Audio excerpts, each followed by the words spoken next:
All right, peace and black power, everybody. I want to welcome you to another NCRBGZ Productions.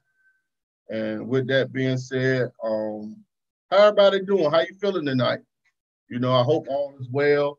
And like always, I want to thank you for taking the time out your busy schedule to be here tonight. Also, I want to thank you if you're watching the playback, and give us a thumbs up, leave us a comment, let us know what you think. Today's show, we're gonna touch on current topics, things that have been going on within our community overall for the last couple of days, and we're gonna discuss that. So we're gonna have some people coming in periodically, but I want to give my panel member up here the opportunity to introduce himself to the family, and then we're gonna get it in. Yeah, Raul back. Peace, family. This is your brother Nabat Kafafreye Amunreye. Just a student, Sabian student teacher.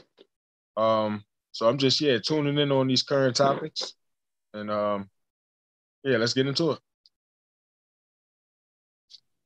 Okay, so y'all, I'm just sharing it out. I'm sharing this to the family, letting them know that we live, and that's that. But so how you been, brother Nabat?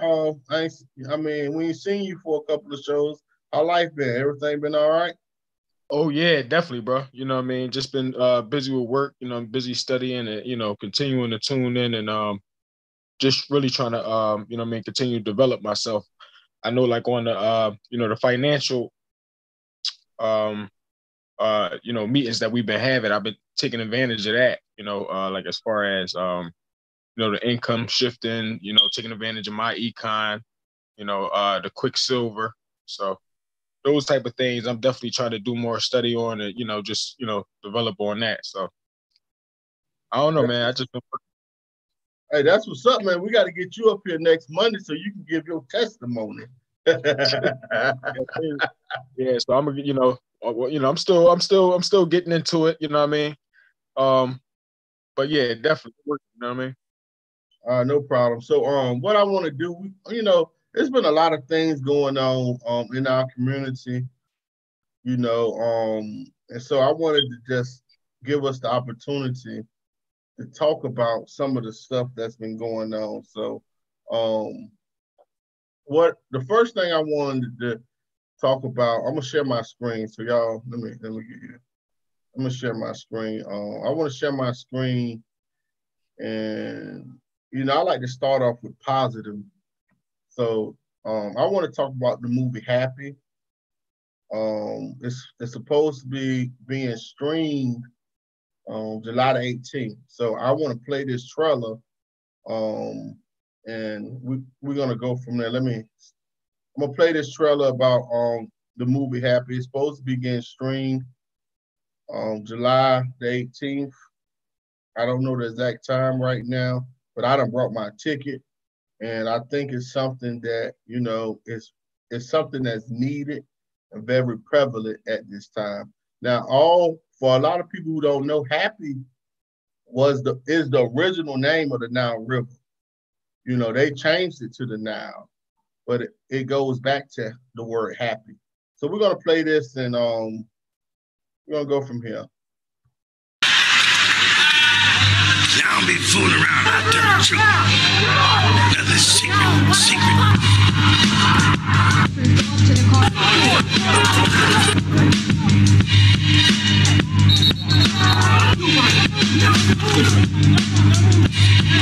There is a connection between every institution grown out of this country and white supremacy, the nation as a whole, including its laws and its institutions. What you have is a tension between nationalism and globalism.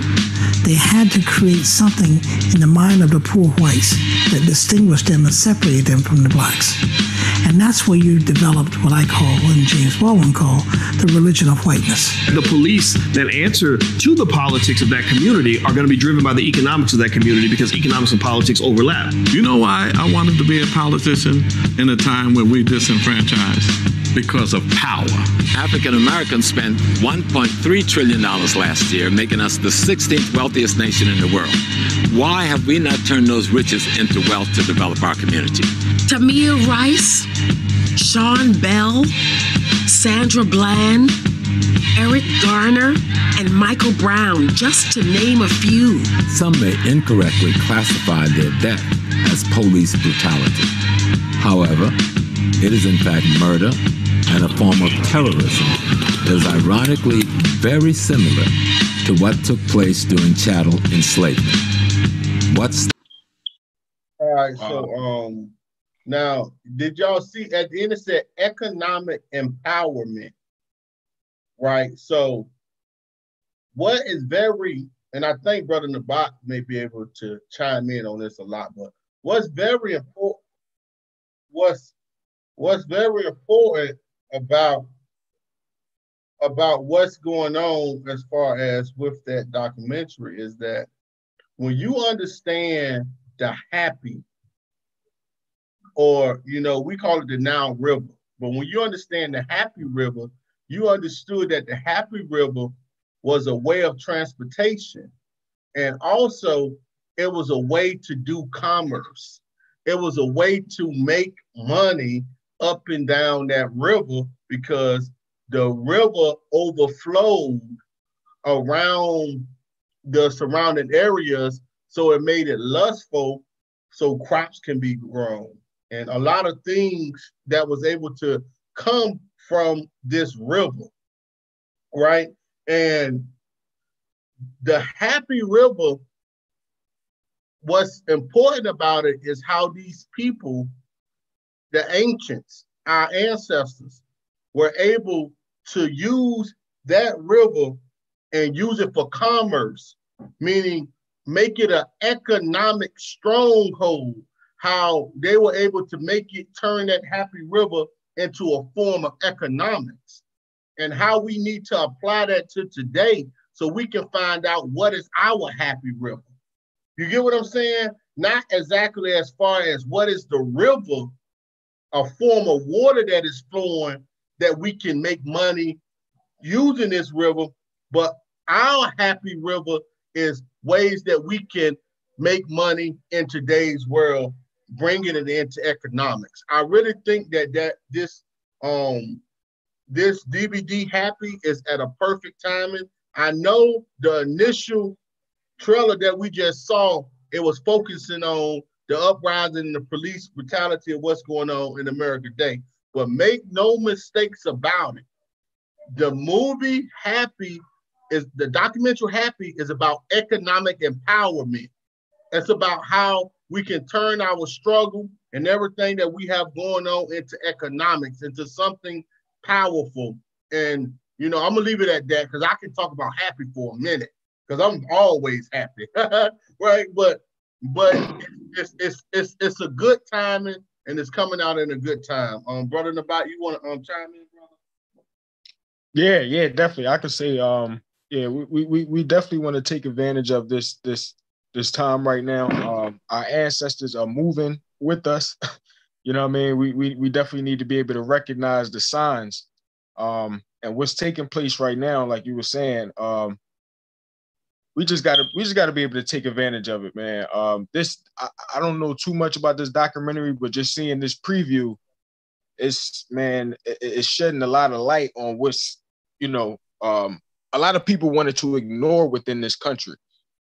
You know, I think that we have become too inclusive minded, you know what I mean? Wanted to be included in this type of society, but not recognizing that the entire system was set up against us.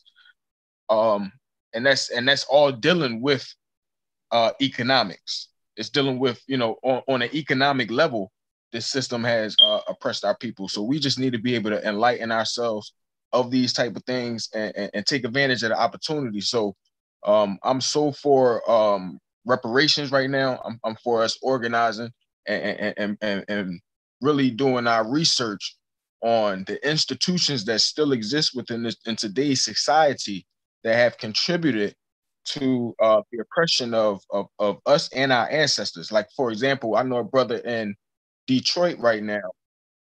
If I'm not mistaken, it is Detroit. His name is Jamal Green. This brother has been shutting down Chase Banks.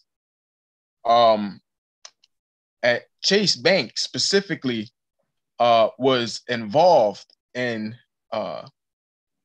slavery.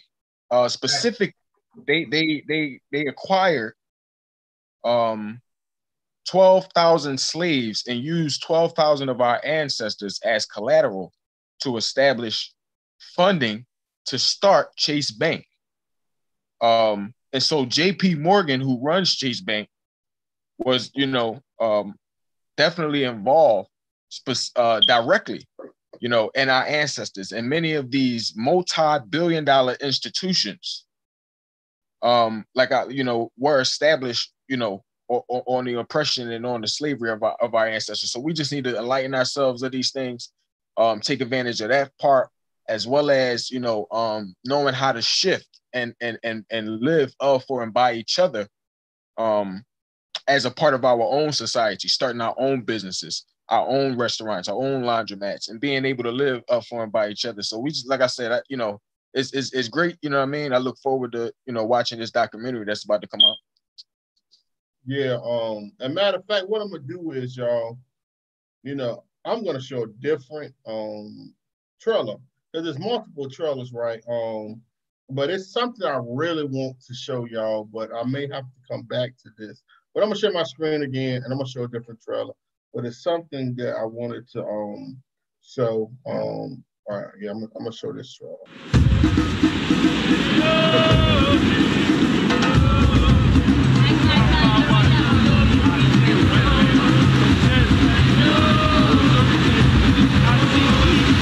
Happy is the name of the water which gives life. It is a principle of life-giving. The Nile was the source of Egypt. The Nile was the life for the ancient Egyptian. The Nile was sacred and the most important element for the unification of the two lands, Upper and Lower Egypt.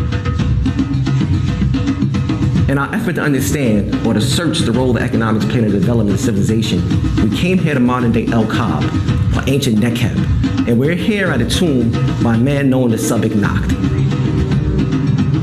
Initially, people traded, and they traded goods and services, and when they didn't have necessarily the things that they wanted to trade, they developed a currency, cowrie shells on the African continent, other tokens. Economics first starts with the relationship between people. West Africa does have a direct link to the Happy Valley. And we know that linguistically, first of all. Starting with the work of Dr. Diop, we see that many West African languages are related to Medu Neter. We are one family. We are one people. We go forward together as one people. We are each other's strength. We are each other's hope. We have no other hope nor strength outside of Almighty God and ourselves. So when we look around at each other, we should see ourselves in the faces of each other.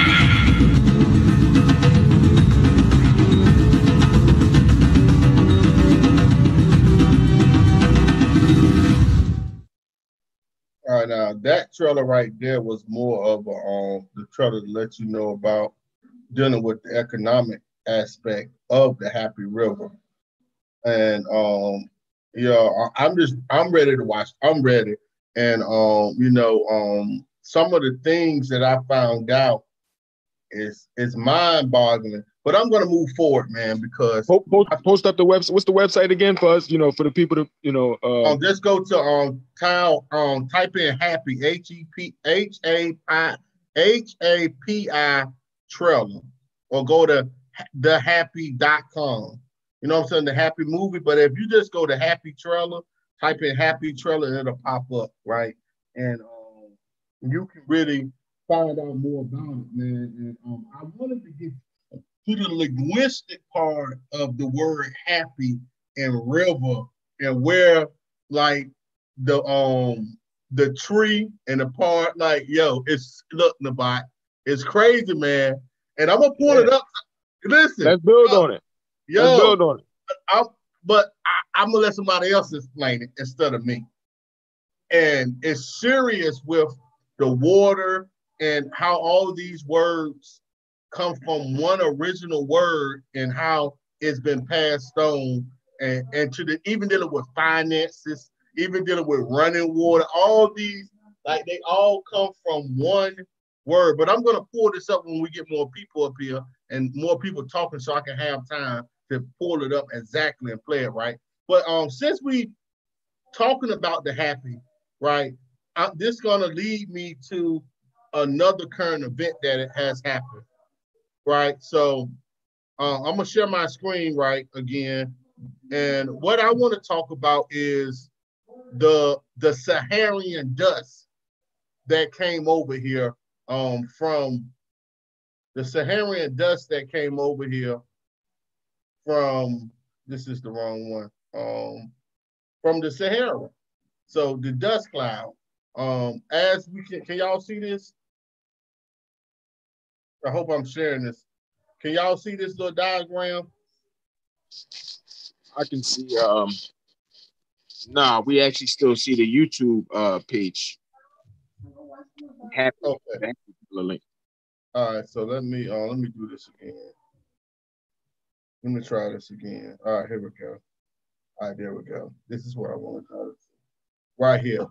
Now, what's significant about this is I want to specifically talk about the route that this Sahara dust took to get to America.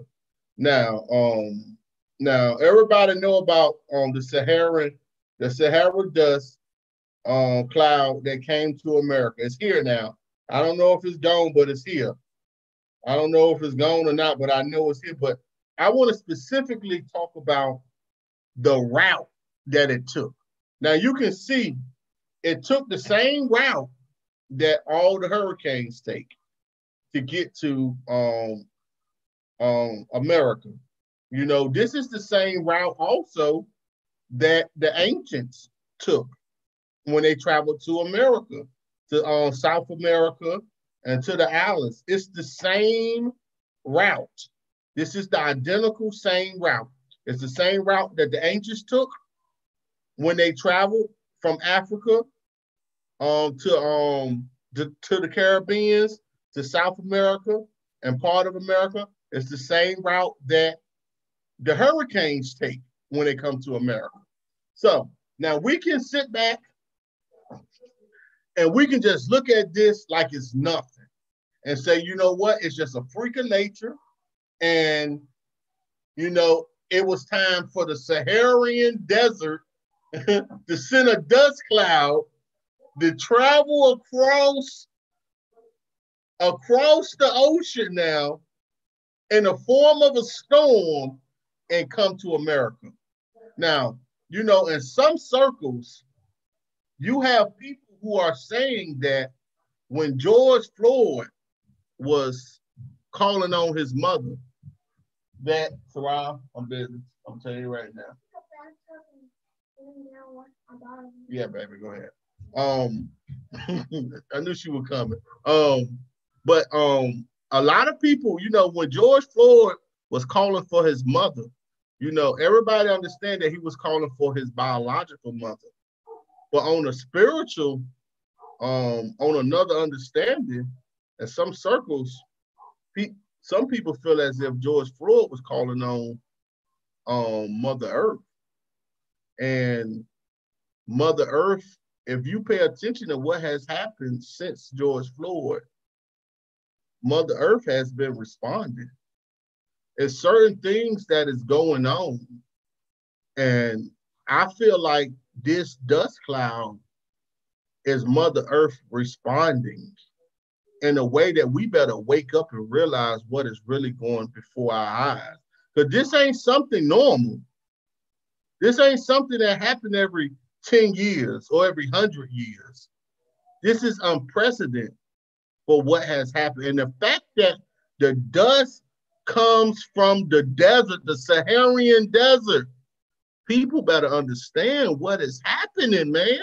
So, and I don't want to talk on this too much because I don't want to sound spooked out.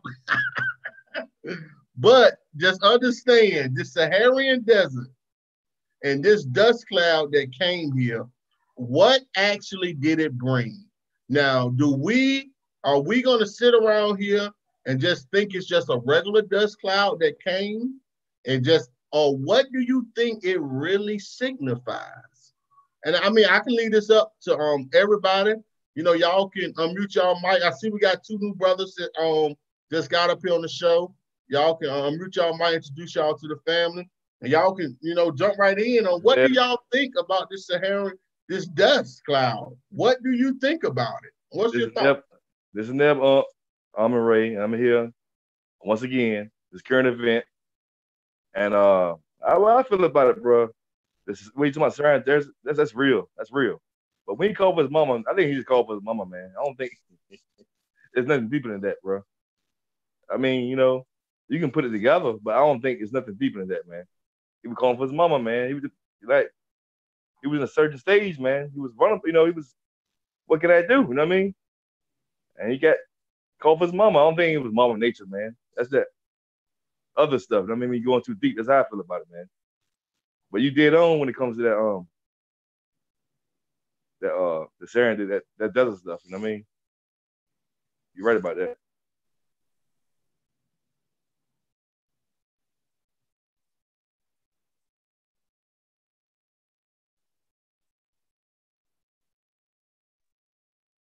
Oh, the rest of y'all can comment on it if y'all want to. That's just how I feel about it, man. That's it. Yeah. I understand. You know, when I say, see, when we call on our mother, you know, in essence, we are calling on Mother Nature. But some words are powerful, and that's what we got to understand with the power of words. So certain times, you calling on elements, meaning that he was calling on his mother. He was calling on his paternal mother at that time. But that don't mean that the earthly mother didn't hear it also and has responded, you know. But I leave that alone. I said in some circles, because I can go a little bit further into it, but I'm going to choose not to. But just know in some circles that, and there's other stuff that's happening also that is like all this is combined. But you know, maybe this ain't the time and the place for it today. But you know, I just wanted to see what do y'all think about the Saharan desert, the dust, man, the route that it took, the way it got here. You know, what do y'all think about it? The hurricane, mostly the same thing. It goes the same slave route. Most of the hurricanes come from the coast of Africa, Kebalan, we want to call it, and comes right straight to us, man, to the south. So we can you can say the same thing about that, you know. I'll just say this. Well, we know that natural nature is definitely responding to, you know, the evils that, you know what I mean, that's being done to the planet Earth as a whole. You know what I mean, as well as, you know, Africans, you know, the original people of the earth. But let me read something. I wanted to read something real quick from our master teacher because he has he's touched on it as well. So he says in the update here that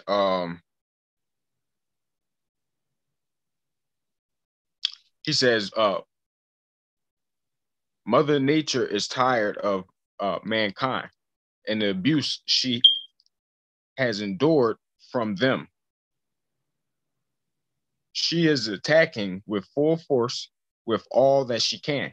Some of the attacks were in the form of diseases and attacks from nature, such as Ebola, killer bees, the new diseases, animal deformities, hurricanes, tornadoes, fires that are out of control, floods all over the world, and hailstorms.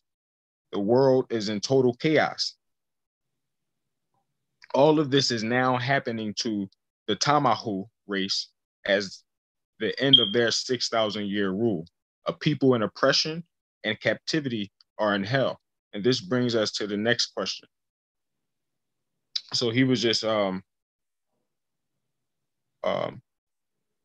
touching on it that you know, the forces of nature are definitely responding, you know, in multiple ways. And you know, we can, I won't necessarily connect it to George Floyd per se, but just in general, we know that, you know, the evils that's being done to the planet Earth, you know what I mean? The carbon that we just emitting into the atmosphere, you know, everything that we're doing in the West, you know, this European's mindset is totally unnatural and against nature. And she recognizes it, you know, so we're just seeing these different things happen. And so I definitely, I recognize the, you know, the symbolism, you know what I mean? And the message, you know, in this sand coming from the Sahara Desert, coming from Africa, you know, to America from the West. You know what I mean? So, you know, I understand. Anybody else want to touch on that? I agree. Go ahead. I'm sorry. Go ahead, Neil. I'm sorry. I know you came back on, but yeah, I agree with exactly what you're saying. But I think when George Floyd called his mama, he was calling for his mama. I don't think he was on that stuff we own about Mother Nature and everything. But then again, might have a connection. We don't know that. You can think that, but I think he was calling for his mama. For real. But what you said, brother in the back, that's a fact. Yeah, I agree with you. I agree with you. I don't think it was, you know, directly related to George Floyd or anything like that. Right. But yeah, just in general, man, you know, our ancestors on the other side they're not, you know, I mean, we look at them like they're dead, but you know, they're responding. You know, George Floyd, his spirit and his soul is still in tune. You know what I mean? And so is the rest of our ancestors. So they're moving with us right now. We just need to be able to recognize the signs ourselves. Right. That's yeah. No, this master, you know, I heard what you all are hitting on. On one aspect, I can come from one aspect and be like, you know, Mother Nature ain't came to save nobody. She definitely ain't saved us yet. That's one aspect I can build on, but I'm not. I'm gonna play the other end. Hey, no, say it, man. Shit. No. That was it. You know what I'm saying? Shit, Mother Nature ain't saved us no matter where she coming from. She ain't did nothing for us if she real. You know what I'm saying? That's one aspect, but I can also build on another aspect. You know what I'm saying? And so I'm gonna build on it this way. So we can look at it to figure out, trace exactly who we are as original people. You know what I'm saying? Just as people in general. So like if I look at the knowledge degree in the 1 to 10, the student enrollment, it said, who is the original man? It said, the original man is the age-added black man, the maker, the owner, the cream of the planet Earth, father, civilization, God, and the universe. All right? You follow me so far? Y'all hear what I just said? Yeah, we got you. Okay, cool. Yeah, so go ahead. I'm gonna tie this to nature or netter, as you all may say. And so then you can ask yourself, what is man's place and role in this? And so first I have to ask, like, who is man? You get what I'm saying? Like, who is man? Let me figure out exactly who is man. Is man just a humankind, or is man something different? And so if I look at that degree, that degree tells me that I'm a maker. I have the ability to make things, own things, that I'm a man, that you're the cream of the planet Earth, you're the father of civilization, you're the God of the universe, and all things that exist within you. Now let's tie it into the universe. Let's go off the Earth platform. Let's go into the sky, right? Based on science, humans are made of stardust. We talked about this before. So like carbon, nitrogen, et cetera, et cetera. Humans are made of stardust, so therefore we come out of stars. Therefore, the sun is a what? The sun is a star, right? When did stars exist? Stars existed, I think they said 200 million years after when the universe was first created. So when the universe was first created, 200 million years after, if I think I'm doing the math right, that's when stars were created. And where do stars come from? Stars come from what? It come from dark matter. Dark matter is essentially a place where no light can be penetrated. Supposedly nothing can exist there, but what exists there is everything. It's like if I give you an empty plate, from that empty plate, if I give you a plate that's already full, you don't have a choice to what's up there. But if you give somebody a blank sheet of paper, it gives them the ability to create anything. Now, how does all this relate to what we're talking about with Mother Nature? Mother Nature is indeed within us. As the brother said, talk about ancestors, because we are made up of everything that exists within the universe. So whether that be anything that exists outside of the planet, everything that exists within this planet, all of that exists within us. And all of that helps us to tap into our ancestors that came before us. Now, do I think they can physically come in this realm and move and shape things for us? I don't know about all that, but I do know knowing who my ancestors were and not forgetting them and understanding who I am, I can, in this physical world, move and make certain things happen. We can continue to build on that. Let's continue to build on that. With your very thoughts, you can manifest and bring certain things into existence. Right or wrong? Right. Am I right or wrong? Right. When you are feeling sad, what can you do? When you are feeling sad, you mentally begin to create a negative world. For the most part, they listen to sad music, et cetera, et cetera. So they begin to create an environment that at first was not a physical environment. It first existed within the mind. This is comedic science. It's the law of mentalism. Get what I'm saying? So you begin to birth these things out. So with that being said, now I do not think that the brother was actually calling out to Mother Nature or to per se. I think, but here's the thing: his mother had already passed away. So if he's calling to her, if I'm not mistaken, she's already passed away, correct? Thanks. So she is not in this physical realm. So he's calling to her from the realm from which she existed. And you may say, well, Master, she dead. She dead in the physical realm. But we know the second letter of the supreme alphabet is Bo born. Get what I'm saying? Before something is born, it has to be. So before you existed in this world, you were already already in existence. Your energy. So you could argue that he was calling out to the energy of his mother in that present time to come and help him. Now somebody may say this is, and I'm a god. Some people say this is very spooky, but let me continue to add on. From the death of George Floyd, what happened? I'll wait. Without anybody voting, look at what they did for Black people. Statues coming down, and we ain't got no reparations yet, but a lot of things, people want to celebrate Juneteenth, then all this stuff to kind of pacify us in the moment. So somebody could make an argument that she heard him on the other side. And after that, I tap out. That's my piece. If what I said makes sense, let me know. If not, you may be like, Master, you talking a bunch of crazy stuff. No, you make a lot of sense, man. And I'm saying, man, we ain't being spooky about it. I'm definitely spooky, man, because I can reason what the gods of earth are saying. But at the same time, we ain't gonna turn this shit to Christianity either, man. Like they waiting on a white Jesus, we waiting on a damn Mother Nature. You know what I mean? But we can't speak things for ourselves into existence. You know what I'm saying? Indeed, facts, indeed. Yeah, and that's a move. Yeah, we all gotta be a collective, man. Do that to make Mother Nature move, man. If it ain't just about a few of us doing certain things, ain't nothing gonna move, man. Of course, like Brother Nabat said, the civilization over here is wicked as hell. So yeah, a whole lot of things gonna happen, and it's been prophesied by a lot of people. But out here, man, just I like to do reason, man. And being that you're a God, man, you are open-minded. You know what I mean? You spoke some comedic science, so that shows a lot right there, brother. I appreciate that. Yeah, you see, I'm in agreement on. Because, like, if we made up of nature, that means we can control nature. So right. if we are able to control nature, then it's not a matter of us waiting on nature.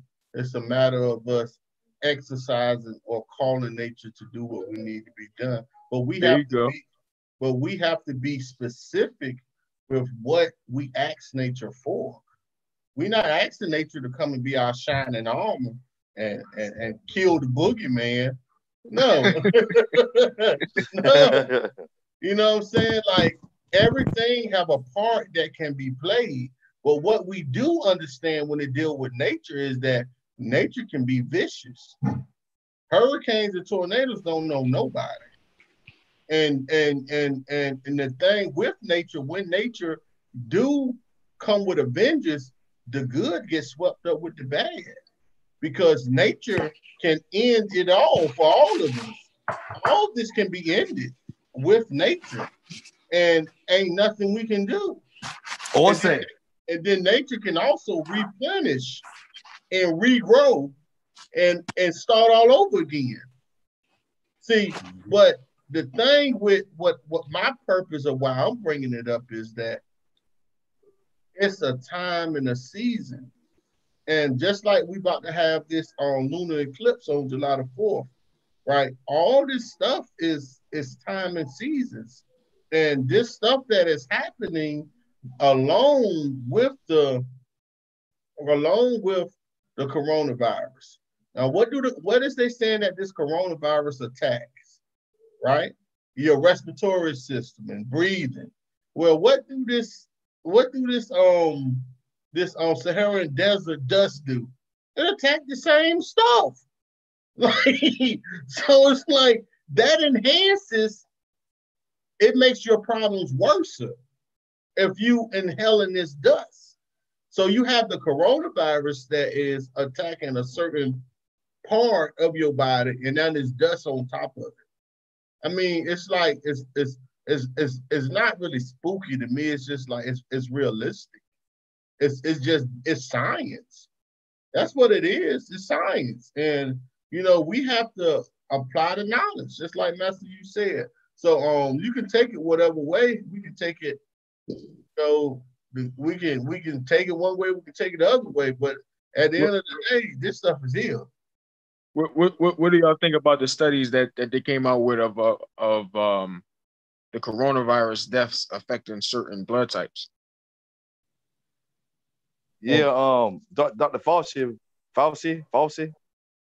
he said it was basically a long story, put in short terms, it was an attack on black people, man. That's coming out of Dr. Fauci mouth. Don't go look it up. Yeah, that was his statement, but I think the finders were saying that it doesn't affect like A blood and O positive. He said it was typically affecting it like O negative, A negative, which is not people's blood literally. So it's like he was saying one thing, but then the research and findings was coming out saying something else. It was actually saying that most black people they're not.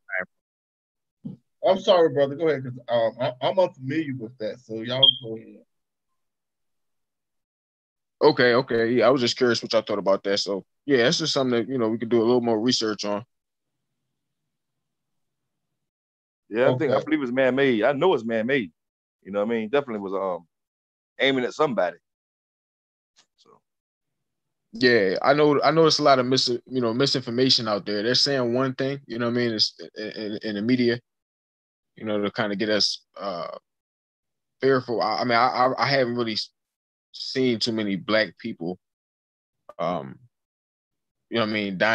like specifically, like if you're gonna die of coronavirus, I haven't heard of people dying outside of hospitals specifically, you know what I mean? Like, yeah, you know what I mean? We haven't heard of too many black people dying in their bed or in their house or outside on the block, you know what I mean, where they just pass out and die from coronavirus. Typically these deaths is occurring inside the hospital, and it's like they're just placing coronavirus on the death certificate after these people are being confirmed as coming up positive with coronavirus. But also they got so many other ailments, you know what I mean, especially our people, you know what I mean, we got diabetes, and it's like so many other deaths that's not being discussed right now that our people are dying from, but because they also got coronavirus, tested positive for that, they just place it on the death certificate. And that's the numbers that Fauci is putting out there, you know what I mean, saying that, we all dying from coronavirus. I'm not seeing no black people coughing. I'm not seeing I'm literally, I'm not seeing it. But I don't know. Want to know what y'all think about that? No, I was gonna just tell you, if it is attacking us, then it just confirms to me more and more that it's man-made. Like, that's because I don't think naturally it will come and just attack us like that. So, but I just feel like it's real though. It's a real virus, Most definitely. Yeah, it's real, but it may not be to the extent that they was trying to make us think. You get what I'm saying? And now the trick is out the bag. Like, the percentage, the death percentage of this is like 3%, maybe 4% of the people that get it die. That's right. very low. And Literally. then that's very low. And then the ones that get it, it's a high percentage, like 80% of them don't even have no symptoms. You know what I'm saying? So it's like, okay, you know, but right now I understand the coronavirus as a political instrument. It has been politicalized now. We have an election coming up in November. You know, the coronavirus, the speculations of this coronavirus is making the stock market go up, go down. You know, so right now this coronavirus is being used in so many different areas right now that you know that it's real, but at the same time, they're using it. You got companies trying to come up with cures. Everybody want to be the one to come up with the vaccination. So right now, it's a big money grab. That's all this coronavirus is right now. This coronavirus is nothing but a big money grab. Who gonna make the most money off this? And are we aligning ourselves to get that bag? Because at the end of the day, that's all this coronavirus is doing now. It's taking money from some and making others rich. It's politicalized. It's pharmaceutical companies trying to be the first one to come with the cure. I want to buy the stock in it. Like, I'm trying to make money off of it. You know what I'm saying? Because I forgot, it's a quote that somebody, who was it? I'm gonna pull it up. It's a quote that somebody said, like, in the midst of chaos, like, you want to proceed with caution, but at the same time, I don't remember the exact quote, but what it's saying is like, in the midst of a disaster, like, you want to be careful, but you can also take advantage of the situation and better yourself. Meaning that, like, you can make money out of this situation. You know, for some people it may be breathtaking and they can't breathe, and other people won't be able to breathe real good if they take advantage of the situation. Now, hopefully, somebody can help me out with that quote. No, I know you're talking about. It's by. I think if you're talking about the same one I'm thinking of, it's by Sun Tzu. It's in the midst of chaos. There's also opportunity. It's something like that. That's it. Yeah, Sun Tzu. Yeah. Well, you're right on time, brother. Hey, man. Yeah, I heard you. Right on time. But you know what I wanted to do? I'm gonna share something though. This is off the happy, because I told Brother Nabat earlier that I wanted to share it, and I didn't want to be the one to say it, right? I wanted it to come from the person who originated this thought, but I just want y'all to hear this for a second. It ain't probably no more than 2 or 3 minutes. I was talking about in that moment, you know, they edited out, but it's an important piece just upon what you were saying. Again, I'm dealing with linguistic connections and ideas. And so what we discover when it comes to African languages in a lot of these proto stages of the languages is that the word for foot also ends up being the word for water in river. Now, you know, you got to put yourself in the archaic African mind, you know, where the primary focus is survival. So what kind of water is safe for you to drink? The kind that moves. So whether you're talking about rainwater or you're talking about rapid, you know, river water that has a chance to be filtered, or in terms of streams over rocks and things that is, you know, it's not necessarily clean a priori, but it is cleaner than if you was just to have just a sitting lake. That's right. Or whatnot. And so the same word for foot, you know, becomes a word, a verb for walk or run, becomes a word for water in general. So even in modern times, when you turn the faucet on, you know, and you walk away, your mom was like, "Who left the water running?" You know what I'm saying? So you still have that archaic association in your mind. Right. But what's also interesting is that the same word for walk or foot, walk, run also ends up being the same word for business, even in the ancient Egyptian language. And so it tells you a little something about, in two different trajectories, because with the Hopi River, it allows for you to travel to different markets per se, up and down. And because you've been to Egypt, that if you've ever ridden on any of the boats, you have brothers and sisters in canoes trying to sell. All right, y'all. So, what's going on? What I done did?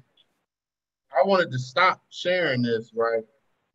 But I just wanted to bring that up. How the original word for foot,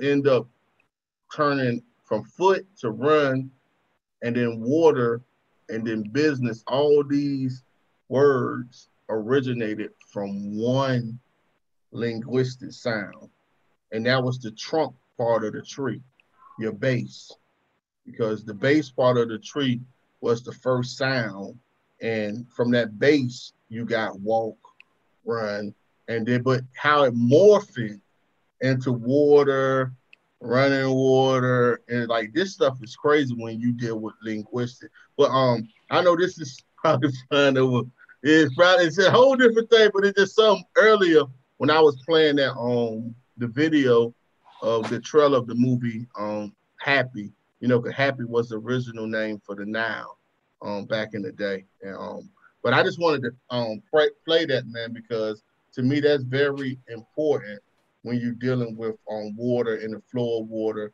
and how we use water as a conduit today. If anybody do libation, water is used as a conduit, to transfer, right? And how these words, man, and how it all plays out. But that's just something I threw out. I knew I probably messed our build up on what we were talking about, but I just wanted to play that, man, and put that out there. You said the elder trying to get in here. I don't see him. We said the elder, it ain't popped up, brother. If it popped up, I'm gonna let him in, but I ain't seen it. But I'm sorry for cutting our bill, y'all. What were we talking about? Because I just went to a whole different thing. Okay, what I'm gonna do? This is what I'll do then. We'll move to another current event, all right? Because there's a lot of them that's been going on. You heard about the Redskins? The people Pepsi, FedEx, and some other companies are not going to send no funding them anymore because the name Redskin. Okay, some people get offenses to that name, Redskin. Oh no, I'm not familiar with that, but enlighten us, man. Let us know, because I ain't hear about that. Go pull it up, man. Don't play nothing. Go pull it up. I know that Facebook. I know Facebook shares was losing a lot of profits because a lot of companies start pulling their ads from Facebook because of their hate speech policies.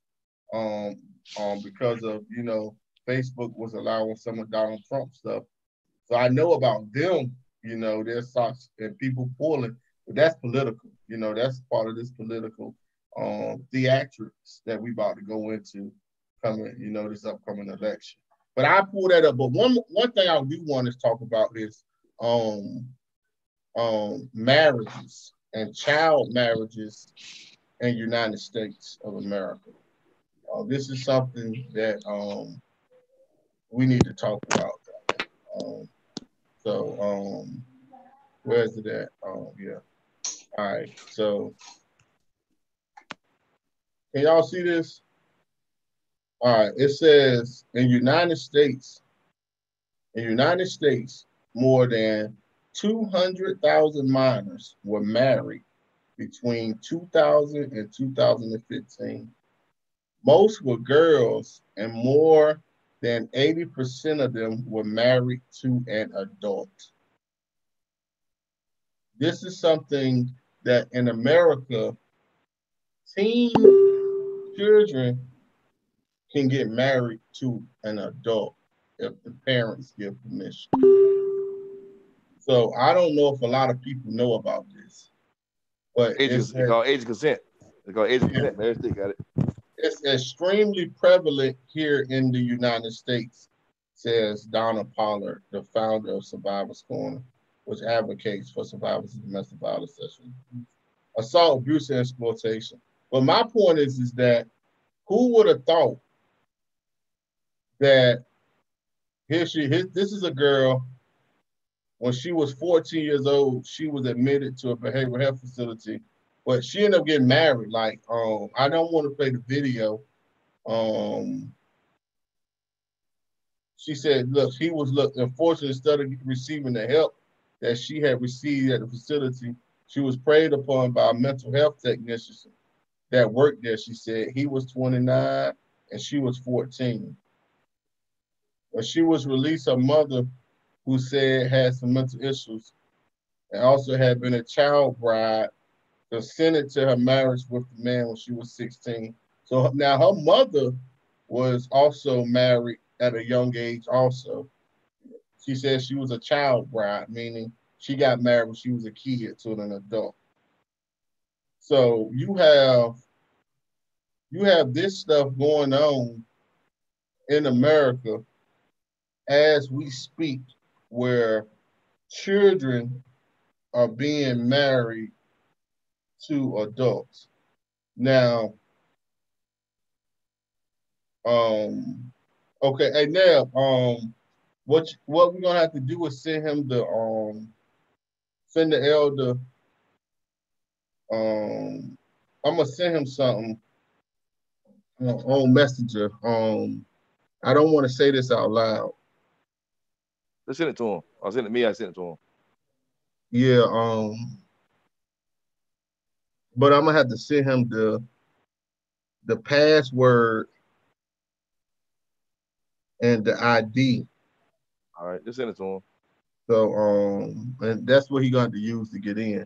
But what do y'all think about these children getting married, man, at a young age? And it's very high, man. So you know, they've been when doing you it for a long time. My brother Saharu, they've been doing it for a long time, but it's been secret, man. Over there in West Virginia and the middle of America, they've been doing that. See, they got something called consent, man. So if the parents cool with it, man, it's all good. Right. And then in Africa, they were doing it too. Ancient Africa, I'm not saying I'm for it now, but they were doing the same damn thing. So we ain't like this something new, man. Yeah, you know, can I add on to that? Go ahead, bro. So like these little kids getting married, man, you know, we look at a child is someone they have not reached puberty. You know what I'm saying? That's one way to look at what a child is, somebody who has not yet reached puberty. But we know that and puberty is basically when, boys and girls begin to like become into, how can I put this? Like sexual maturity to a sense. You get what I'm saying? That's like, you can look up puberty, it'll probably give you something like that. But it does not take into it talks about it from a sexual standpoint, meaning that they're physically growing certain things, but they don't take into account the mental aspect of it. You follow me so far? Mm-hmm. Right. You know what I'm saying? And so a lot of times when I look at people who want to marry, especially a young woman at 14 years old, 13 years old. Now, I know ancient people had their ways or whatever, and they did it, but I'm of the mind frame, just because somebody did it 200 years ago, don't make it right. You understand what I'm saying? And so when I look at someone who is not, when you 20 years old, and you marry somebody who is 13, to me, this is my perspective. You have a superiority complex because that you begin to treat that young one as if they are a child. That woman, even though she's sexually mature, but she has not reached her sexually mature maturation, because a kid at the age of 13, a young woman may have, I'm just saying, if she begins to develop anything physically, it will not be the same way as if she is 21, 8, or 22 years old. It's not going to be the same way. So anybody who does that, not only to me is that like a pedophilic act. That's just me. You can say what you want to say about it. I know ancient Egypt had it. People do it today. To me, that is pedophilic. If you ask me, that's what it is. Because there is no way a grown man or a grown woman in your right mind gonna deal with someone like that. You get what I'm saying? You have a grown man sexually mature or grown woman do something to a 10-year-old or a 12-year-old kid or 13-year-old kid, 14, that's not right. And then, you're probably going to rule over them like this and not give them, any type of rights. Again, this is my position. And that goes to show you that as parents of kids, you have to be very, very cautious of where your kids go. You understand what I'm saying? When they get on the school bus, who on the school bus with them? I'm not saying being like a stalker or a tyrant. It's not what I'm saying, but be aware who their friends are. Before your kids go spend the night at somebody's house, make sure that you have a relationship with those people. Don't just send your kids off because, I know such and such at school. I'm going to go spend the night with them. Their mom or daddy could be thinking this way. You don't know these days. You get what I'm saying? You don't know. And you don't know, man. You don't know at all. And I just know for me, I'm not letting my 12-year-old son or 10-year-old daughter, whatever, ain't no grown man or grown woman. No, sir. I'm not playing that. Because if you know what I'm saying? You're right, Master. Because I know this is some people in their society, that's how they view it as their culture. But my universe don't operate that way, bro. You know what I'm saying? You better not be you better not be 25 years old and talking about kissing my 10-year-old daughter. I mean, my son, I ain't no. You better go find you a grown man or something, or a grown woman to do that with. You know what I mean? But anyway. I feel you. You know what though, man? Master, I agree with you 100%, man. Everything from ancient times, I'm not gonna do it. And I don't agree with it. Nope. I don't give a damn if from the heart of Kemet or the heart of Sudan or whatever. I don't play that game, bro. You know what I mean? I ain't playing that game. But you got some people out here that's preaching that mess to this day. I call them cults, you know what I mean? It's okay to talk to a little girl. We did it back then. No, it wasn't right. Everything back then wasn't right. Because if everything back then was right, we wouldn't be where we are right now. Facts. So I don't give a we ain't gonna go back to Egypt. It's good to study that, you know what I'm saying? It's good to study that, but we never go back to them days. We're gonna get better than that. You know what I'm saying? We're gonna get better than that. Not saying all Egypt are bad. I'm not saying that, y'all, okay? Yeah. I'm a committed man, but all that shit didn't work. It won't work. It won't never work. I agree with my yacht, but that's not my yacht. A 50-year-old man talking to an 8-year-old girl and all that bullshit. You know what I'm saying? They ain't right. So we got, I agree with you on that, Master U. That's all. Yep. And here's the thing, man. What makes that different than a pedophile? I'm not trying to be funny. I'm asking. How does that make that different? You know what I'm saying? Than someone who is who is in the act of being a pedophile. You know what I'm saying? Or exercising the act of doing it. What's the difference between that? Because somebody please enlighten me. Some African person, a Chinese ancient person some diehard would defend that, man. But there ain't no difference in my book. There's no damn difference, man. It's just an excuse to bully women, little girls, man. Do what you want to do with them. Yep. It's a problem. And it's in all cultures. It's black, white, it's all cultures.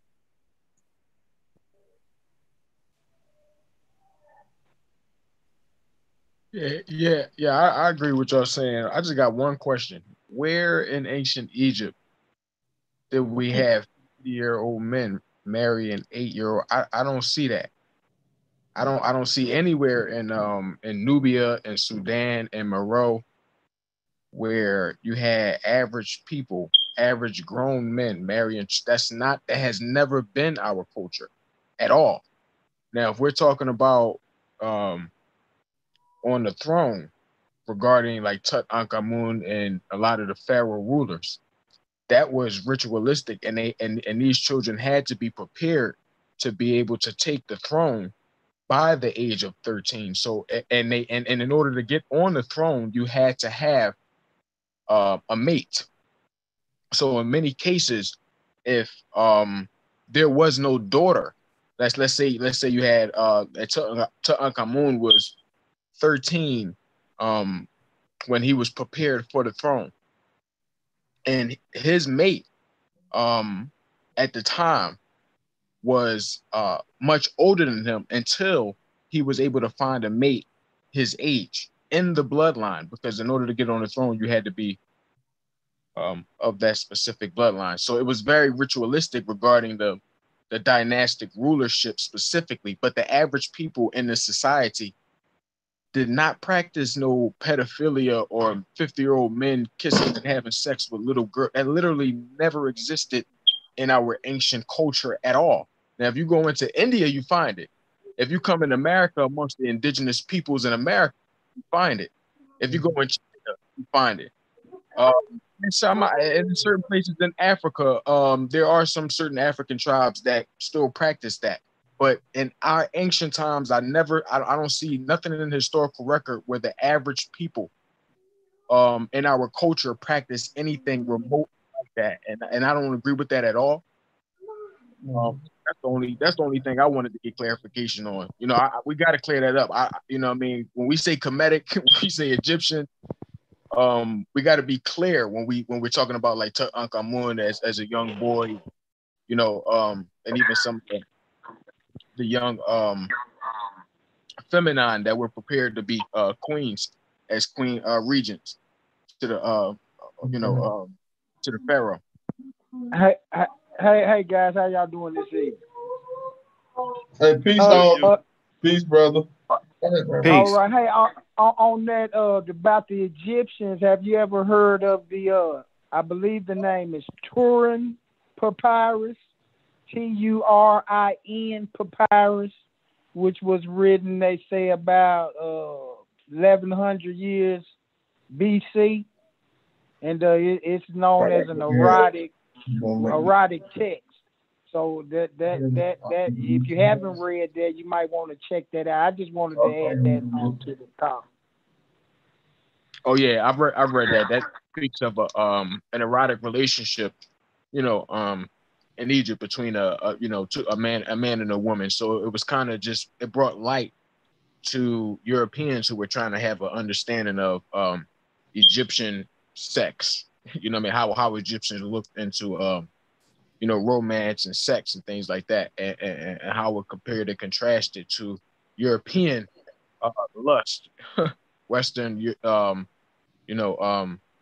sex ideology from Rome and Greece and Europe and stuff like that. So yeah, I've definitely heard of the Turin Papyrus. Yeah.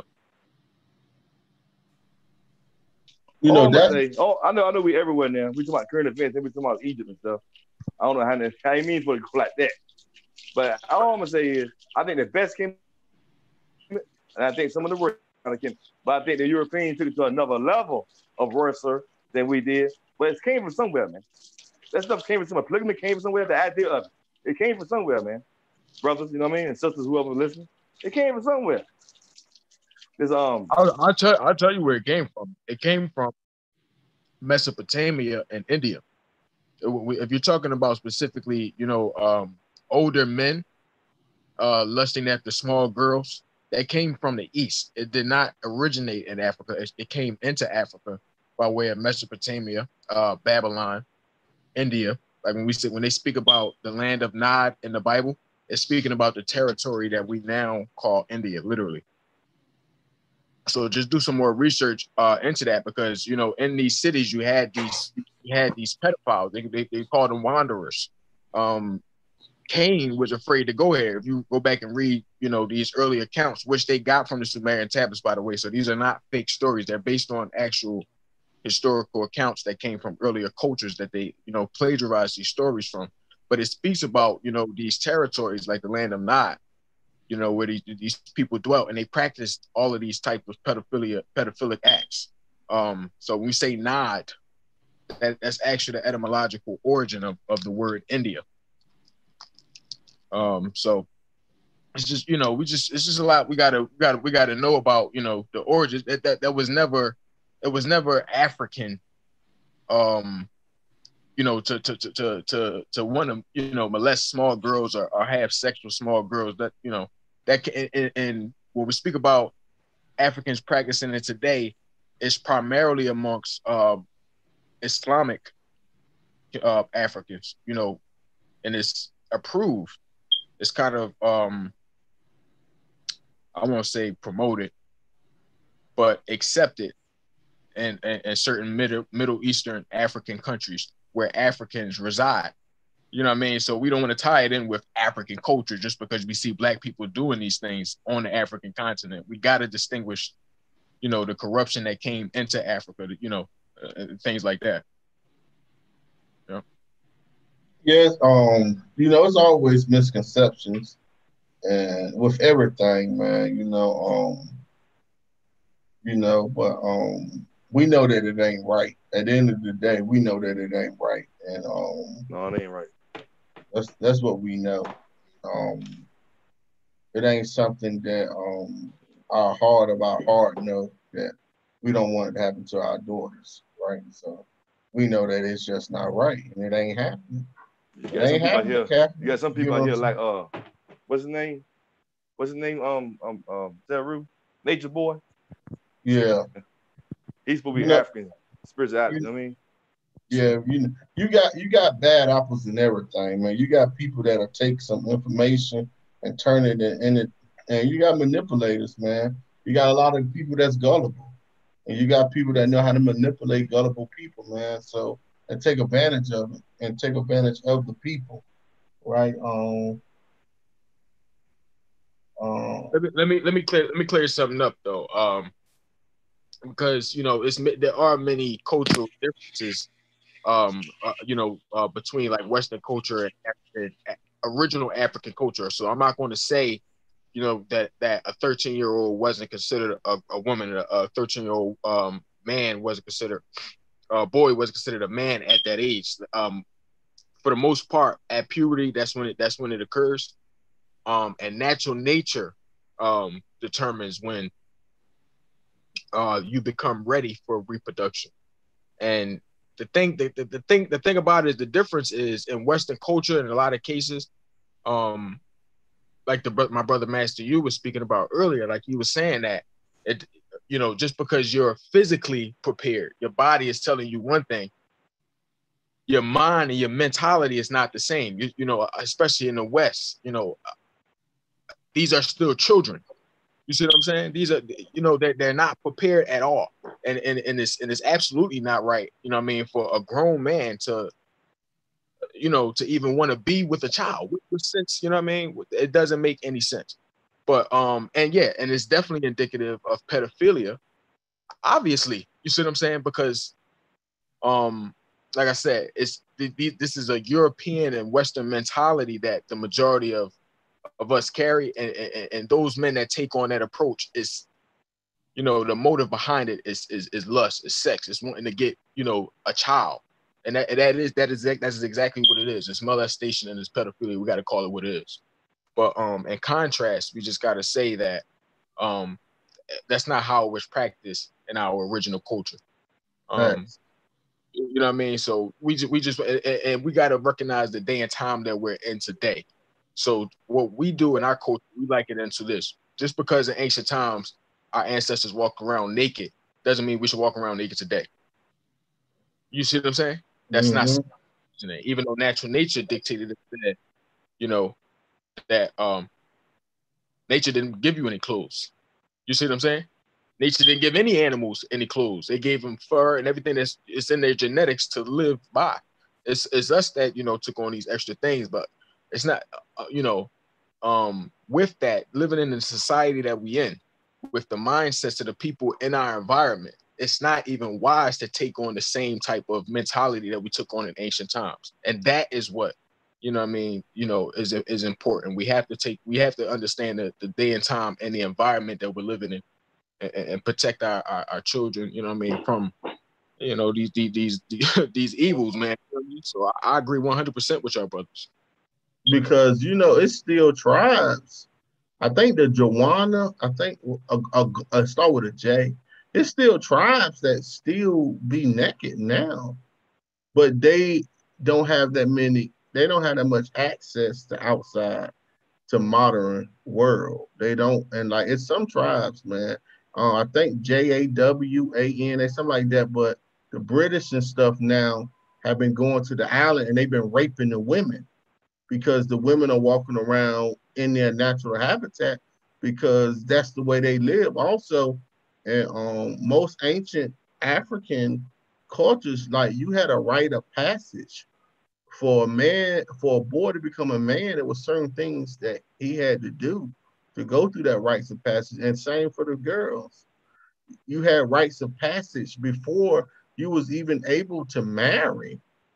Like it was certain things that you had to do to even be to that point. Like I think one of them was hunting. You had to go out there and hunt and bring back some dead meat. Like had to kill an animal. If I remember, if I think the name of the tribe, I'll tell you. But that was for men, for boys becoming men. So like we had different things. Now you do have people that perverted it. You get what I'm saying? Because you have some Israelites talking about some soon as they get the administration and they talking about this is of God. Like y'all some damn pedophiles, man. Y'all some perverts. Y'all niggas need y'all heads knocked off. It's a human thing, man. It's a human thing. It ain't about religion. It's a human thing.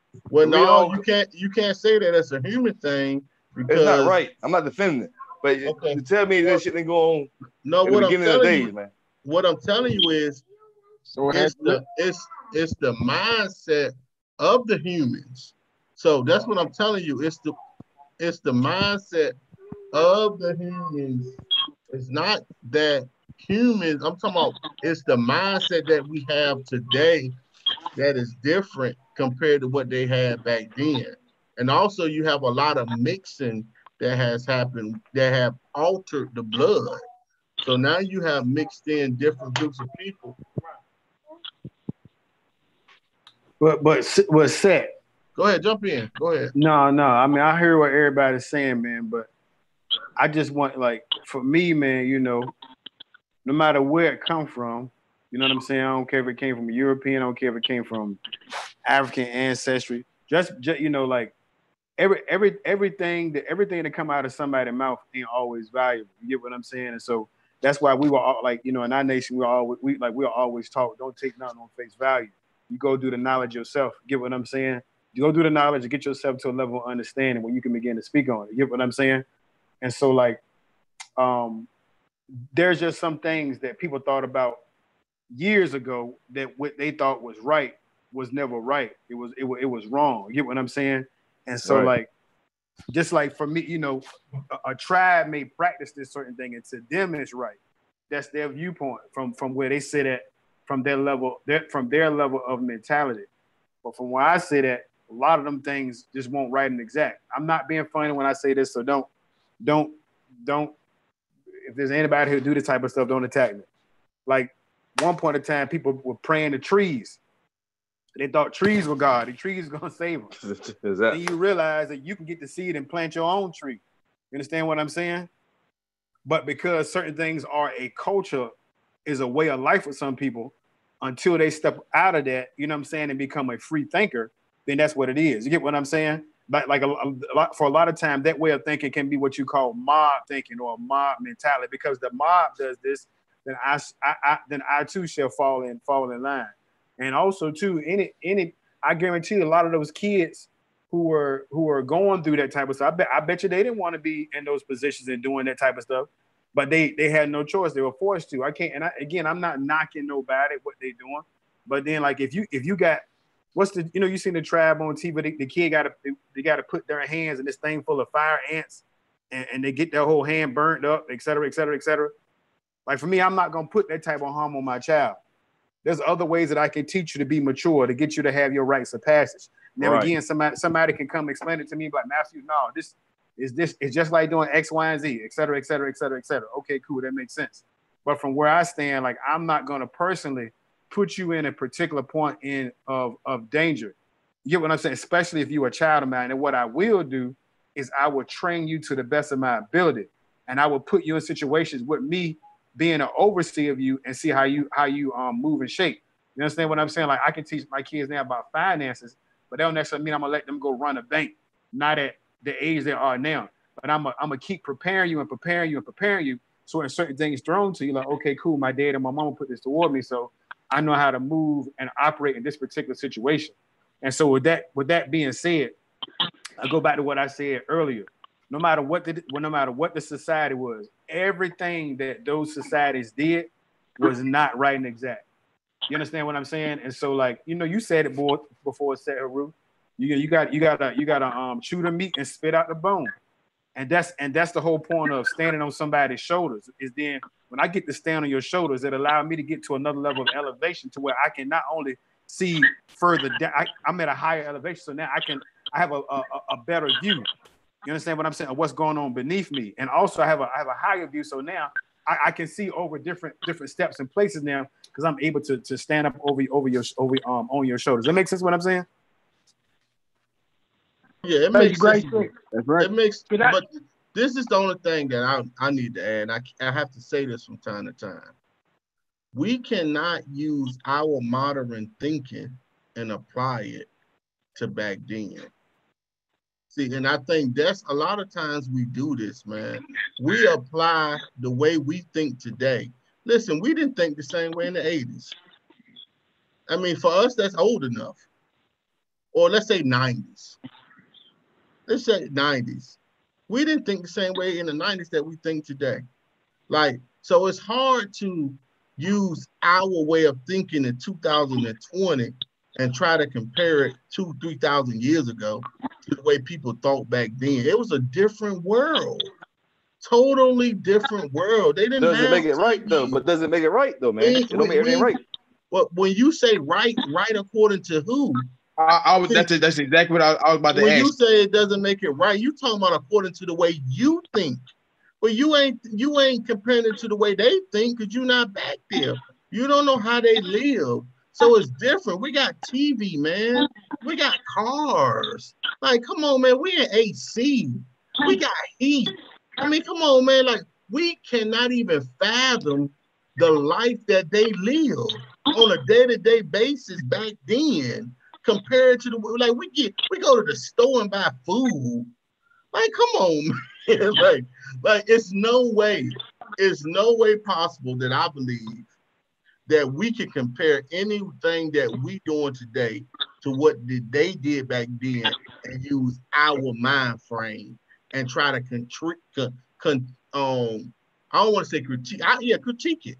I don't think it's no way possible that because we can't even figure out how they built the pyramids today. Wait, you can't judge the Neanderthals what they did. Then if you go back then, you want to go back then.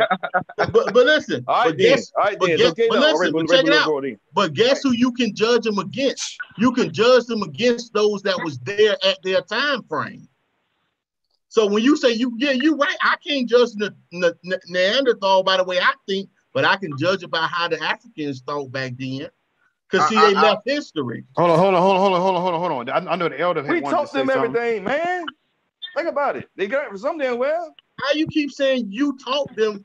See, I think not you. Listen. I think sometimes we talk and we don't understand history.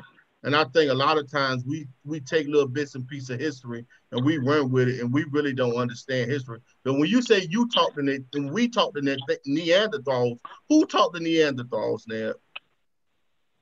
Who taught them? When you say we taught the Neanderthals, we taught the schools, man. The Moors, we go for the Moors. We taught the Greeks, man. No, we ain't talking about Greeks. Hold on, now. No, ain't no saving them. We're not talking about no Greeks now. You said Neanderthals. Who taught the Neanderthals now? The Greeks, man. No, the Greeks. Neanderthals are before the Greeks, bro. So who taught the Neanderthals? Because you said we taught them. Go ahead, man. See, that's my point. A lot of times we mix stuff and we try to compare things, and in all actuality, we really don't understand what we saying and the implications of what we be saying. And that's real. Oh, okay. Let's go ahead, Elder. Go ahead, Elder. Did I add and tie a bow on it? And what you mentioned is so true about teaching and this thing with the children. And us on the phone, we seem like we all got families, we all have children, so we already know how we treat our children. But we also know in our community, a lot of our men friends touch their daughters. That's why we don't send them over their house. So we got some issues we have to address internally. But again, back to the solution, which I'm always about. Man, the best that we can do, man, is teach our sons how to treat women. All us guys on the phone, about as far as we can go. They friends, our sons and they friends, teach them how to treat women.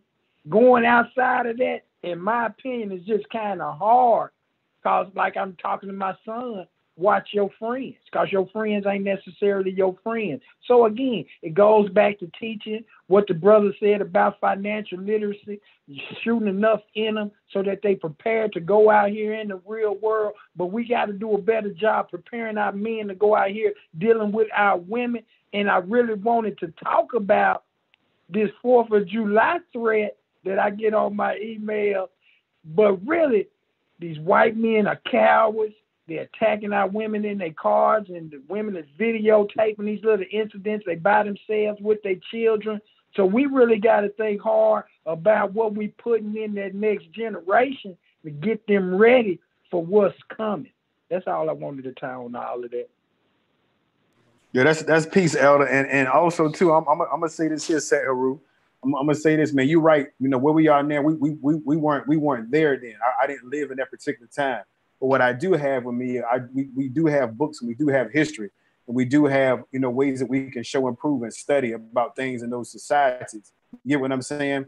And so, like from our point of view, what we're supposed to do is be better.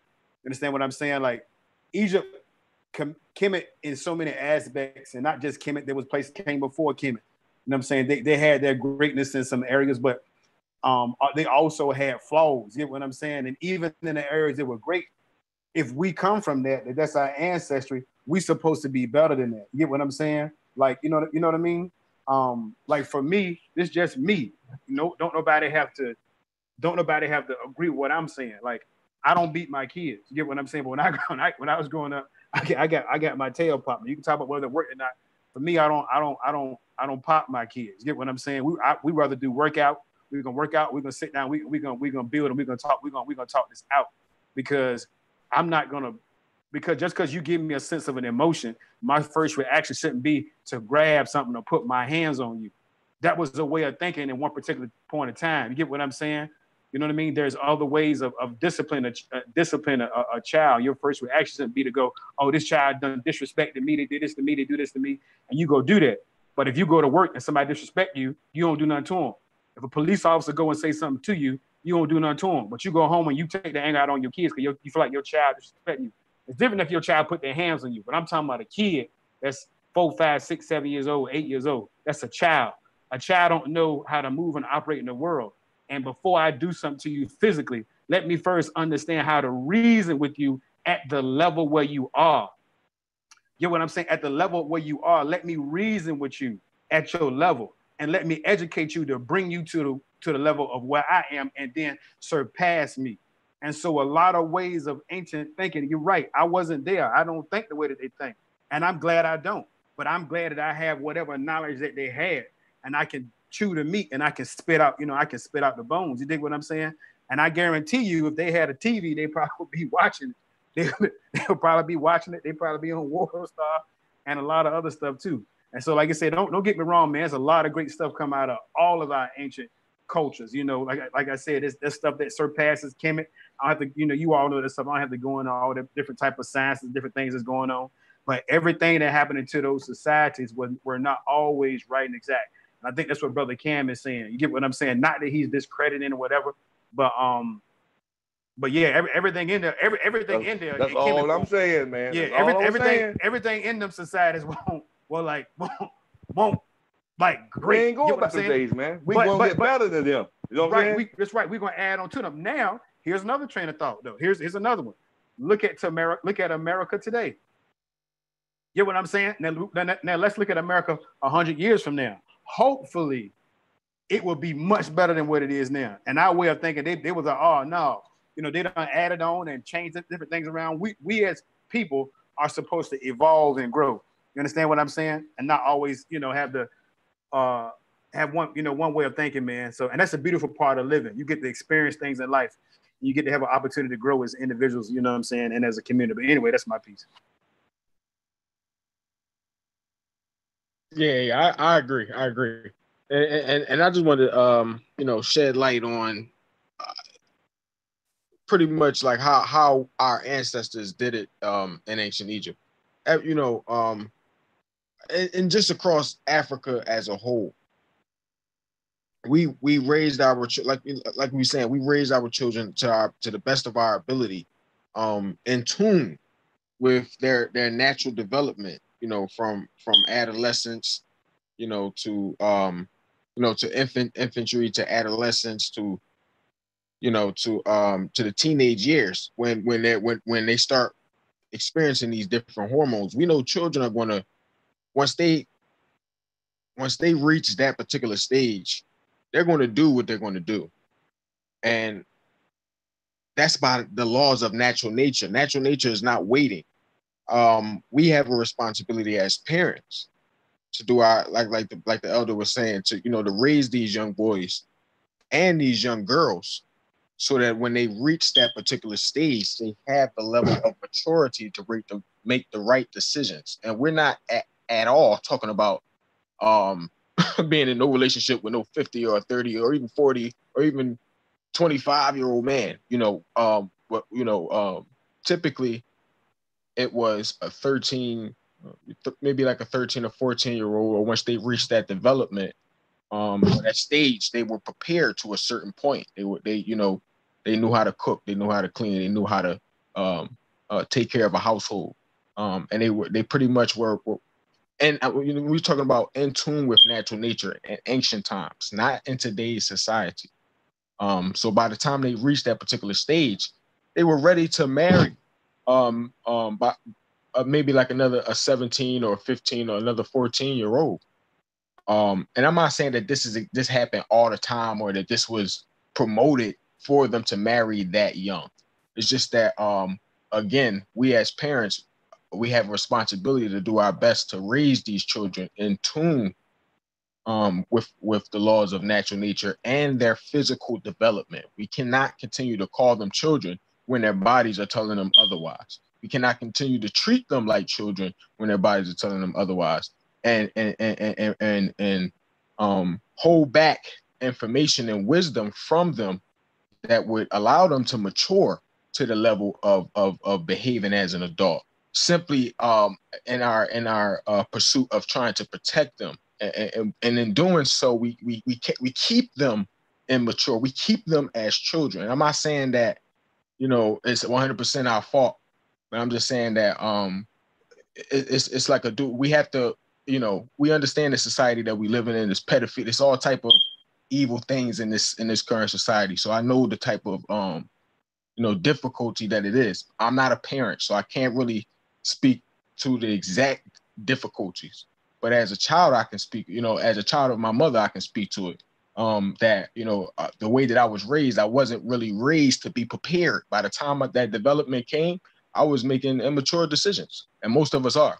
So I'm just saying that we need to, kind of pay a little bit more attention to developing these children up. So, as adults, by the time they reach 15 to 16, they can behave as such and stop waiting until they're 21 until we tell them, oh, you're not an adult until you're 21 and 25. Some parents never treat, and it kind of keeps that imbalance like that. So I'm just saying, it's certain viewpoints that our ancestors took in ancient times, and we understand the differences today. And I just wanted to kind of, shed a little bit of light on that. Yeah, that's what's up. But also too, man, to what you said, like a lot of good things, man. We definitely got to teach our kids and put our kids in a position at a young age, you know what I'm saying, so that they'll know how to maneuver in the world, And I know we always should let our kids be kids, and we should all give our kids liberty to do that, because you only get your childhood one time in this particular physical lifetime. You get what I'm saying? But also, we know and understand that there's a certain level of hate that exists within the world, and a lot of times that hate is not just coming from other people, but sometimes it exists within your household. You understand what I'm saying? You have to be able to teach your kids on how to do certain things. You understand? We shouldn't have to teach our kids how to deal with a bullet, but unfortunately you do. You shouldn't have to teach your kid, if you see a gun, how to what you should do. You know what I'm saying? But you do. You shouldn't have to tell your kids don't let nobody touch you in this way or that way, et cetera, et cetera. You understand what I'm saying? Don't let nobody talk to you like you ain't nothing. If somebody tell you black ain't beautiful, this is how you, you know what I'm saying? We shouldn't have to do those things.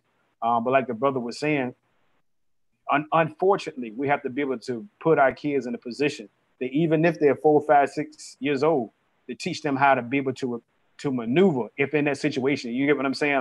How to maneuver in that situation. And even if they can't escape everything, they know 1 or 2 things, at least get them to a particular place that's safe, or, you know, get them out of a situation. You know, it's unfortunate, but it's a reality that we live in. So anybody else want to add on to that?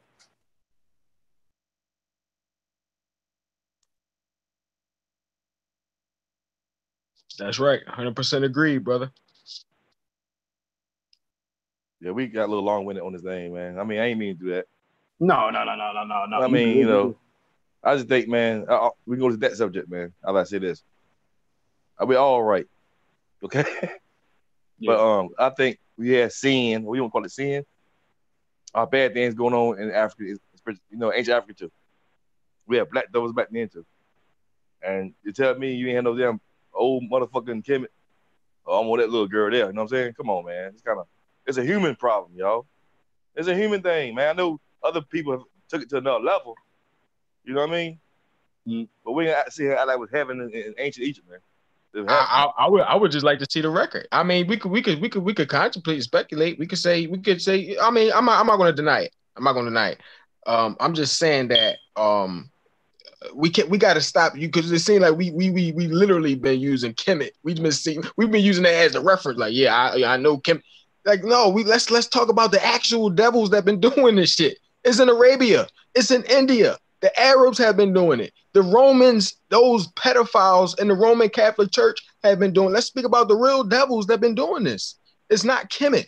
I mean, if it is, please let's put the record on the table and say, all right, this is where this common Egyptian married this little woman, and this is the record. Please show it, put it on the table so I can say, all right, I recognize it. Bruh, I've been researching this for a while. I understand that, you know, people may look at the pharaohs and how they got on the throne at such a young age. The reason why is because pharaohs went into war. You see what I'm saying? They just sit on the throne, or like presidents sit in the White House and send the army out. And many occasions they went out to war. And so did Tutankhamun specifically. That's actually how he died himself. He died at the age of 18. But pharaohs have to be prepared at a very young age, and so do their wives, the queens. It's in tune with the laws of natural nature and being able to rule the particular throne. But the common people, I don't see any record where you have 50-year-old men marrying 8-year-old women. Like it literally just didn't exist, and I don't even agree with that under no circumstance. I stand with my brother Master U on that. At the age of 8, no child should even, a parent or a child shouldn't even be contemplating nothing along those lines. What I'm talking about specifically was more so, and once the child reaches 13 or 14, that's when it's time for a parent to start having those discussions, you know, with them, you know what I mean, to kind of bring them to another level of understanding as far as being an adult. But an 8-year-old child, you know, with a 50-year-old man, I don't see nothing in the record that's you know what I mean, nothing in Egypt. It did not exist. I mean, it doesn't. I have never seen it in the record at all. I've never seen any references where they said, oh, in Nubia, you know, ancient Egypt, you have 50, you know, old men marrying 8-year-olds. I don't see it. I put it this way. All right, I might reach around for that, man. But if you 21 years old, you talking to a 16-year-old girl, that's still, to me, the same thing. That's my view. You know what I mean? If you're 21, 23, you talking to a 15-year-old girl, that's the same thing. It's rape. I mean, not rape, but not, you know what I'm saying? It's wrong. That's how I look at it. Now, back then, they might have thought a little different. You know what I'm saying? Yeah, but a 15-year-old and a 15-year-old who both have the mind of adults. Now, we're not talking about in today's society, because most 15-year-olds don't have the mind of adults. We're talking about 2,000 years ago when children were literally develop at a faster rate, especially in ancient Egypt. You got to understand that children went through multiple schools. You know what I mean? They studied geometry and astronomy and studied the laws of nature and herbs and how to raise families. At the age of 6, they were learning these things.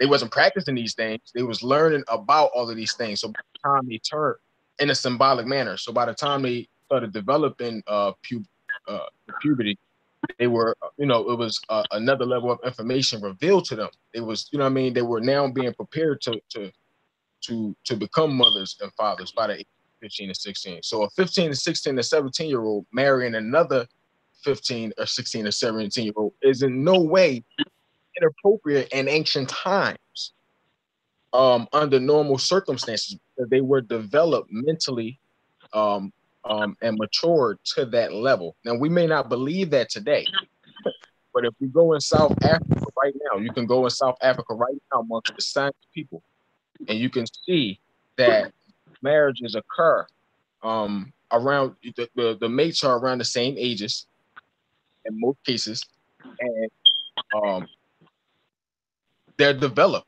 They're ready for these relationships. It's not, you're not dealing with like a child. When you look at them, they don't even look like children. They don't behave like children at all. These are adults. You see what I'm saying? We may say, you know, because they've only been in 15 years, but that's you're judging from what you say is right, because, you know, Caucasians have just said, you know, 18 is when you're an adult. Who told them that? And on what basis did they get that number?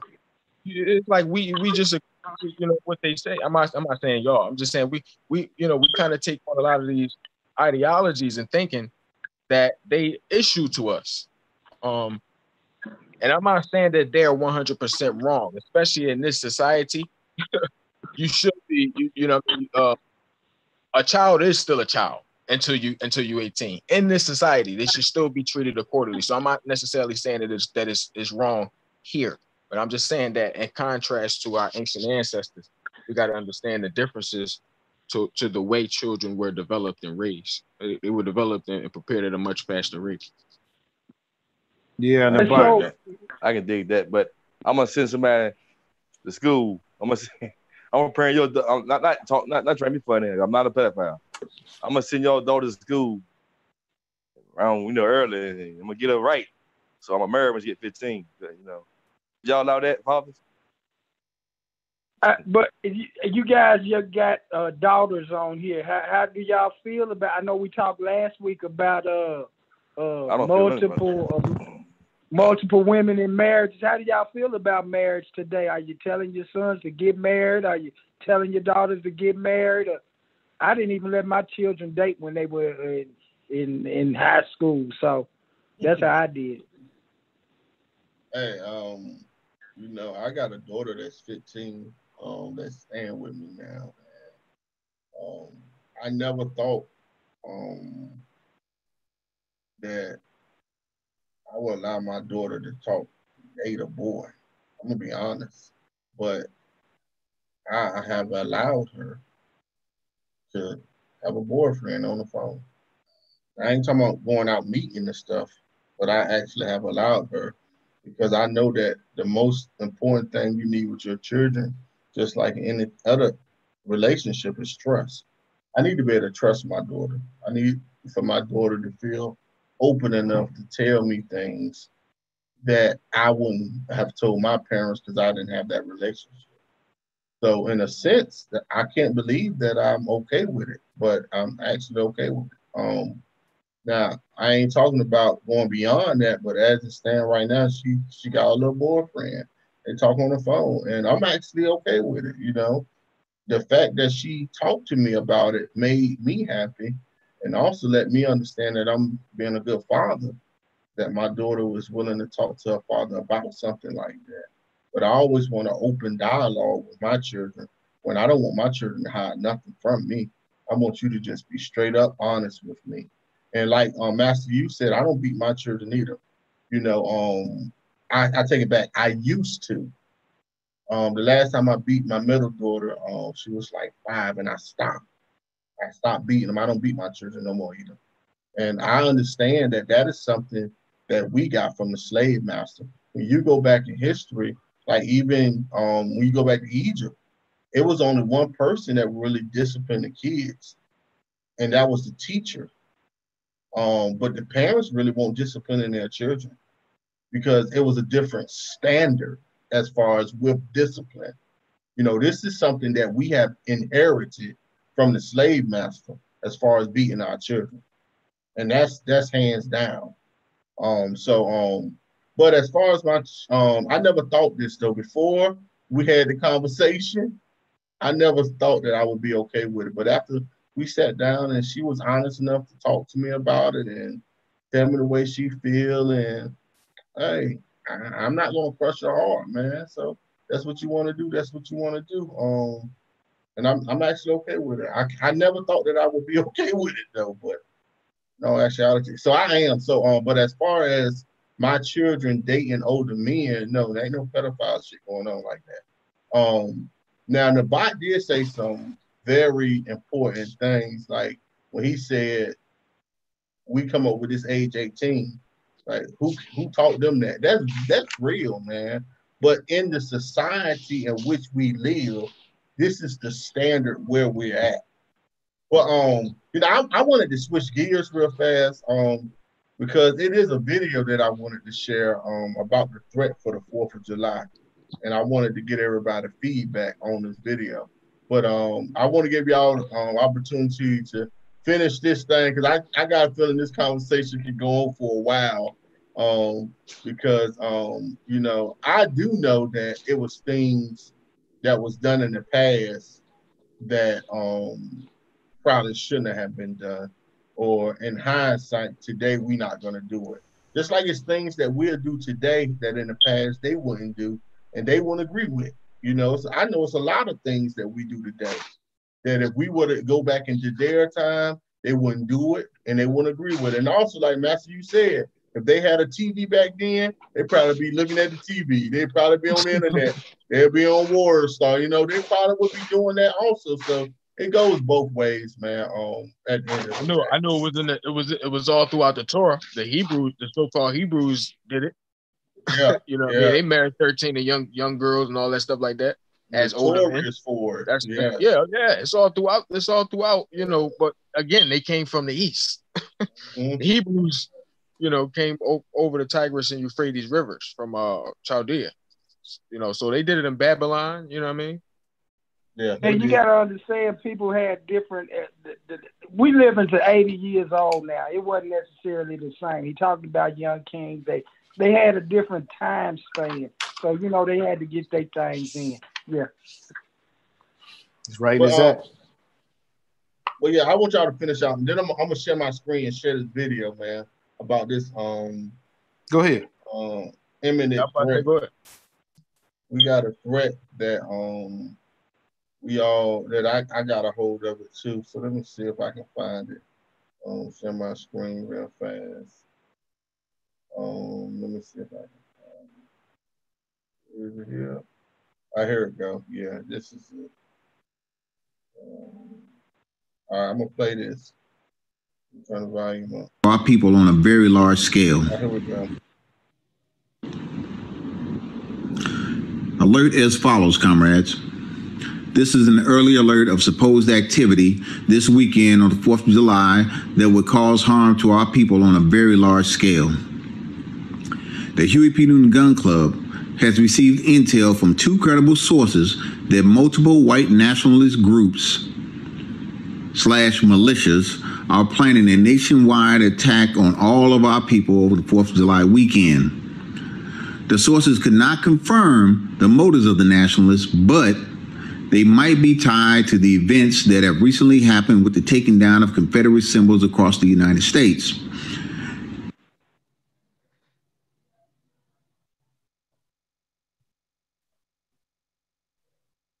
And the retaliation against police brutality across the United States as well. We as a preparedness group should take this threat very seriously for 2 reasons. 1, for the events that have sparked the epicenter in Minnesota with the murder of George Floyd.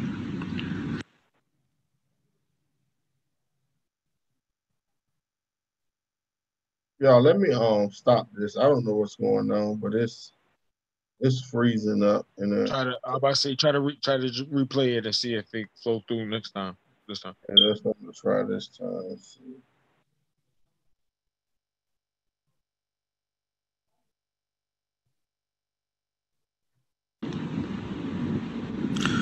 Alert as follows, comrades. What up, y'all? This is yeah, it's acting up. Let me see. I got about a lot of people. Let me see if I can scroll up and find it up here. Then, and I'm putting people's Facebook stuff up. Let's see. I got a lot of people sent me this thing, man. My computer acting up. But yeah, the Huey P. Newton Gun Club. I guess I don't know what's this guy ranked, but all right, here we go. He was saying, we'll see how it go this time. Alert as follows, comrades. This is an early alert of supposed activity this weekend on the 4th of July that would cause harm to our people on a very large scale. The Huey P. Newton Gun Club has received intel from two credible sources that multiple white nationalist groups / militias are planning a nationwide attack on all of our people over the 4th of July weekend. The sources could not confirm the motives of the nationalists, but they might be tied to the events that have recently happened with the taking down of Confederate symbols across the United States and the retaliation against police brutality across the United States as well. We as a preparedness group should take this threat very seriously for two reasons. One, for the events that have sparked the epicenter in Minnesota with the murder of George Floyd, and the sudden spike of Klan recruitment in the southern states the past 3 months. Please do not take this threat lightly, okay? Over the past couple of months, there has definitely been a spike in recruitment in this area. It is my job to pay attention to these things, and I have. There's also been an uptick in rhetoric online, threats from these different militia groups. And again, this is not a training exercise. This is real. The threat is real this weekend. Take precautions. When you're out and about with your families, you should avoid large crowds of people, which shouldn't be hard because we're still on coronavirus protocol. So staying away from large crowds should be easy. Most of the fireworks events and so forth, I believe, have been canceled. If not, you may want to consider staying away from those things. And I know, like myself, we're not celebrating the 4th of July, but I know people and their children like to see fireworks and may want to go out anyway. I would advise you not to do it while you're out. Be on the lookout for anyone that looks suspicious. Yeah, a white person wearing a coat or anything that doesn't look appropriate for the weather, because they might be carrying a firearm up under that jacket or whatever. Also, any packages or anything like that that might be sitting around with no one attending it. Just like they announce in the airports, if you see a package, no one around it, get away from it. Avoid being near trash cans, trash bins, things like that, because these white nationalists and white supremacists have been known to put bombs inside those things with nails in them and things like that. So the bottom line is protect your family at all times. Be on the lookout. We all should be on a heightened state of awareness anyway with everything that's going on around the country right now. But this weekend, you need to be on an extra high state of alert. This threat is real. This is not some conspiracy theory or anything like that. This information comes from credible sources down through the Huey P. Newton Gun Club. And it is important that you take whatever steps you deem necessary to protect yourselves and your families. If you have any questions, feel free to inbox me. This weekend, I will be available. I will be in town. I was planning on going out of town, but I will not. I will be in town the entire weekend. We are on a high state of alert. Again, everybody to be safe out there. And again, take this threat very seriously. So there we have it, family. Got a credible threat. We know it has been an uptick in shootings in the last couple of weeks, especially when we had the Juneteenth. It was a couple shootings. I think Ned was talking about one that happened, I think, in Kentucky. So it's been a lot of mass shooting going on. So, we need to be, we need to understand what time we in and understand that it's a threat out here. And, if you stay prepared, you don't have to get ready if you're already prepared. But a lot of us, we ain't taking this stuff serious, man. We just, we ain't worried about it because the threat don't look like it's coming from us. The threat don't look like they're coming from somebody that look like us. That's the only time we take stuff serious. But y'all want to weigh in? Y'all want to jump in? Yeah. Y'all jump right on in. Yeah. The key right now that we need to do is separate, and until we recognize that, we're going to continue to suffer the same fate. That's happening all across this country. The racism, the murders, the police brutality. Until we really come together and organize and separate from them, there is no other solution. The whole political and trying to get into office and change the police department, all of that, this entire system, right, was founded on evil. You can't get in a dirty cup, as a clean person, or a dirty tub and think that, you're going to clean it up just because you're clean. No, you're going to get dirty. So, we have to understand that, what the real problem is and what the real solution is. And that's, complete separation. We need to establish our own constitution, our own government, right? Whether it's, I'm not saying we all need to go back to Africa. I'm saying that we need to have our own, whether it's here in America or not. But we need to come together. There is no other solution. And natural nature is attacking them. In so many ways. We just don't want to be a part of that. And like I said, as long as we don't organize, as long as we don't learn how to protect ourselves, as long as we don't get in tune with natural nature, we're going to continue to suffer the same fate. So I just really I hope our people really come together.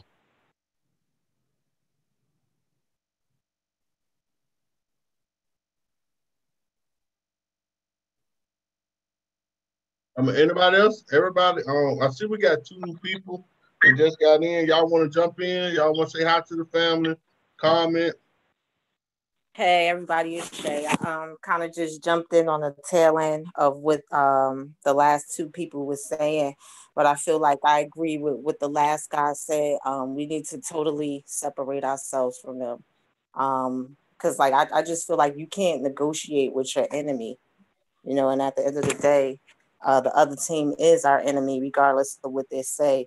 It's about what they do. And I think we need a total separation. Like your picture, Shay. Say that again, I didn't hear you. I said, I like your picture. Oh, okay, thank you. Yeah, peace. what you all are saying, it's right and exact, but at the same time, you got to realize, you know, when you talk about separation, that's a whole other deeper conversation.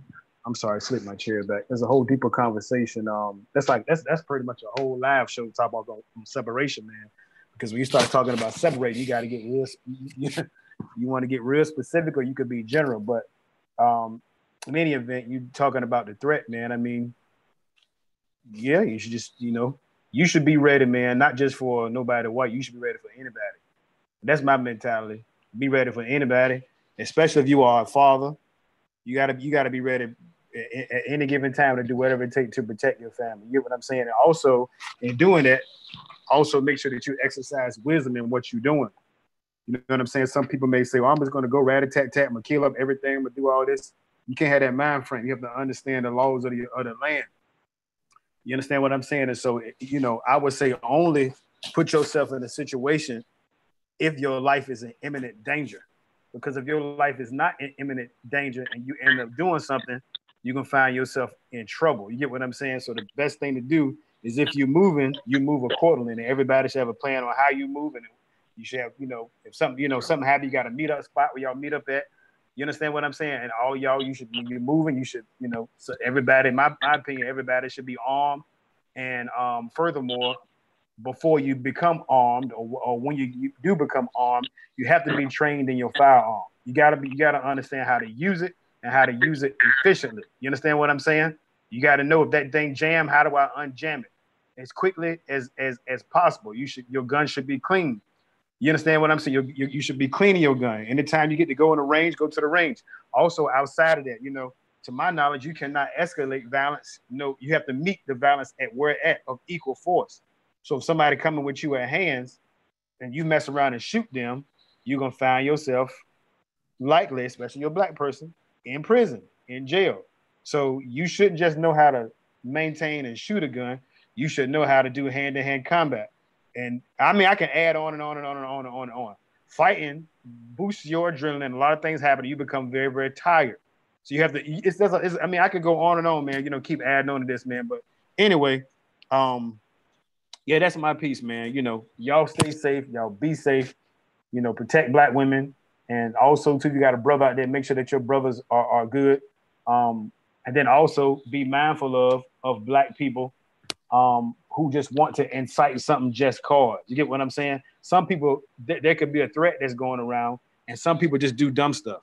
You understand what I'm saying? You know, you can have a black website and somebody black come in there and say stuff like nigga, nigga, nigga, nigga, nigga, just to incite stuff.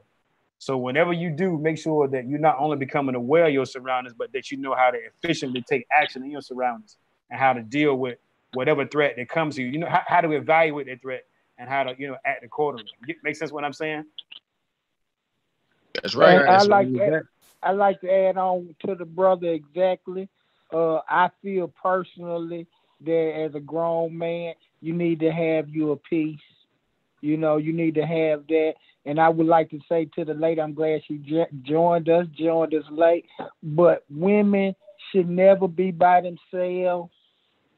Don't confront these white folks in cars by yourself, thinking you can camera shot them and shame them. Don't test them.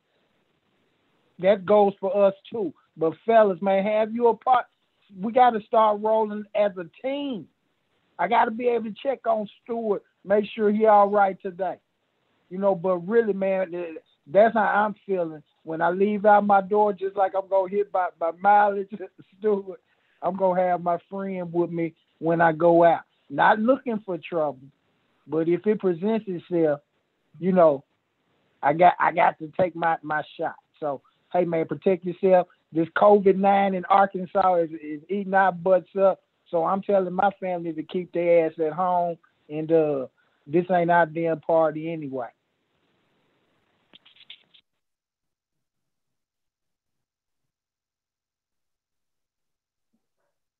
Yep. You hit it right on the head.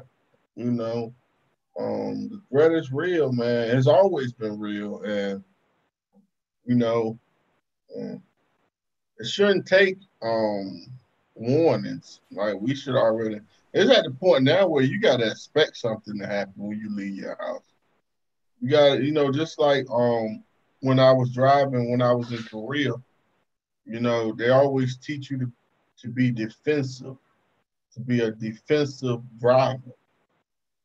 Because you want to make sure that you try to protect yourself and also be defensive for the other drivers on the road, right? So you would be prepared. It's like we're in a time now wherein we have to be defensive. Like we have to prepare ourselves for anything at any time, at any moment, and be ready. Because if not, you're gonna get caught off surprise. You're gonna get caught. Because stuff don't happen when you prepare for it to happen. That ain't how things work out where you done sat down. Yeah, this is what I'm gonna no. Unless you already are actively planning this stuff out. Like most of the time, stuff happens when you least expect it to happen. So you have to be prepared already and have a contingency plan on what you're gonna do. Like the elder said, I won't celebrate the 4th either. But just because I don't, I have other family members that want to get together. So, I will go around my family. I'm not going to, deprive them if they're having a cookout just because so I'm spending time with my family, But I understand, but I just feel like these people are setting up and, they taking their shots, man. And it's up to us to take our shots back, You don't hear about too many all white cookouts or parties, and you got a black shooter that's randomly shoot all these people. You don't hear about that. That ain't how we get down. We don't get down like that. But they get down like that. So it shows the cowardness in them. But, that's a whole different conversation. Anybody got any other hot topics y'all want to bring up or discuss? This is a current event show, so we're talking about anything that's on y'all mind as far as topics that you want to bring up or discuss. How y'all feel about the Redskins and the Jada Pinkett situation? That's 2 good topics right there. Let's talk about the Redskins first. They FedEx and Pepsi and some other companies talking about putting out funding them, because of their name. Do y'all feel the name is offensive? No. Give us some breakdown. What's so controversial about the name Redskins? Is it about? I know it's about the Native Americans. What's did they say racist or something? Yeah, a lot of people think the term Redskin is racist. Some Native American tribes, American Indian. I'm sorry, I'm gonna say American Indian tribes think it's racist, and some don't care. Right. Some don't care, So I guess gotta get paid from the organization. But Redskin, how you feel about it, family? Y'all think it's a big deal, I think they need to, whatever money they pull from they advertise, whoever they've been paying, go pay the Redskins. They've been using Aunt Jemima, go pay Aunt Jemima. They pulling their money and just holding their money ain't doing us no damn good. So let's get some of that money. Invest some of that money in our businesses. Invest that money in some loans, some grants, some education. It's so much shit they could do, man, that they don't want to do, that it's incumbent upon ourselves to, like I hate to go back, but I always do go back, man. It goes back to how we thinking, our mindset, what we thinking about some money. It comes down to some money. You want to separate? How we going to separate without no money? That's right. I haven't figured that one out yet. I know people, I had a farm. Man, how you going to farm with no damn $500,000 tractor? You can't do that with no plow today. We already said we can't live in the past. Which one? We living in the past or we in the future? Which one is it? Man, we got to make up our mind. And it starts with us Americans, Black Americans, 2020, and putting something in our children. Showing them they don't have to work for these folks for 40 fucking years. Man, you put $200 a month as a 20-year-old, by the time he's 50, he got $1 million.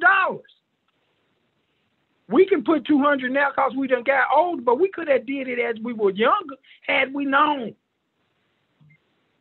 We got to give that money direction, man. We got to have the right mindset. We got to protect ourselves, our families. We got to do all that.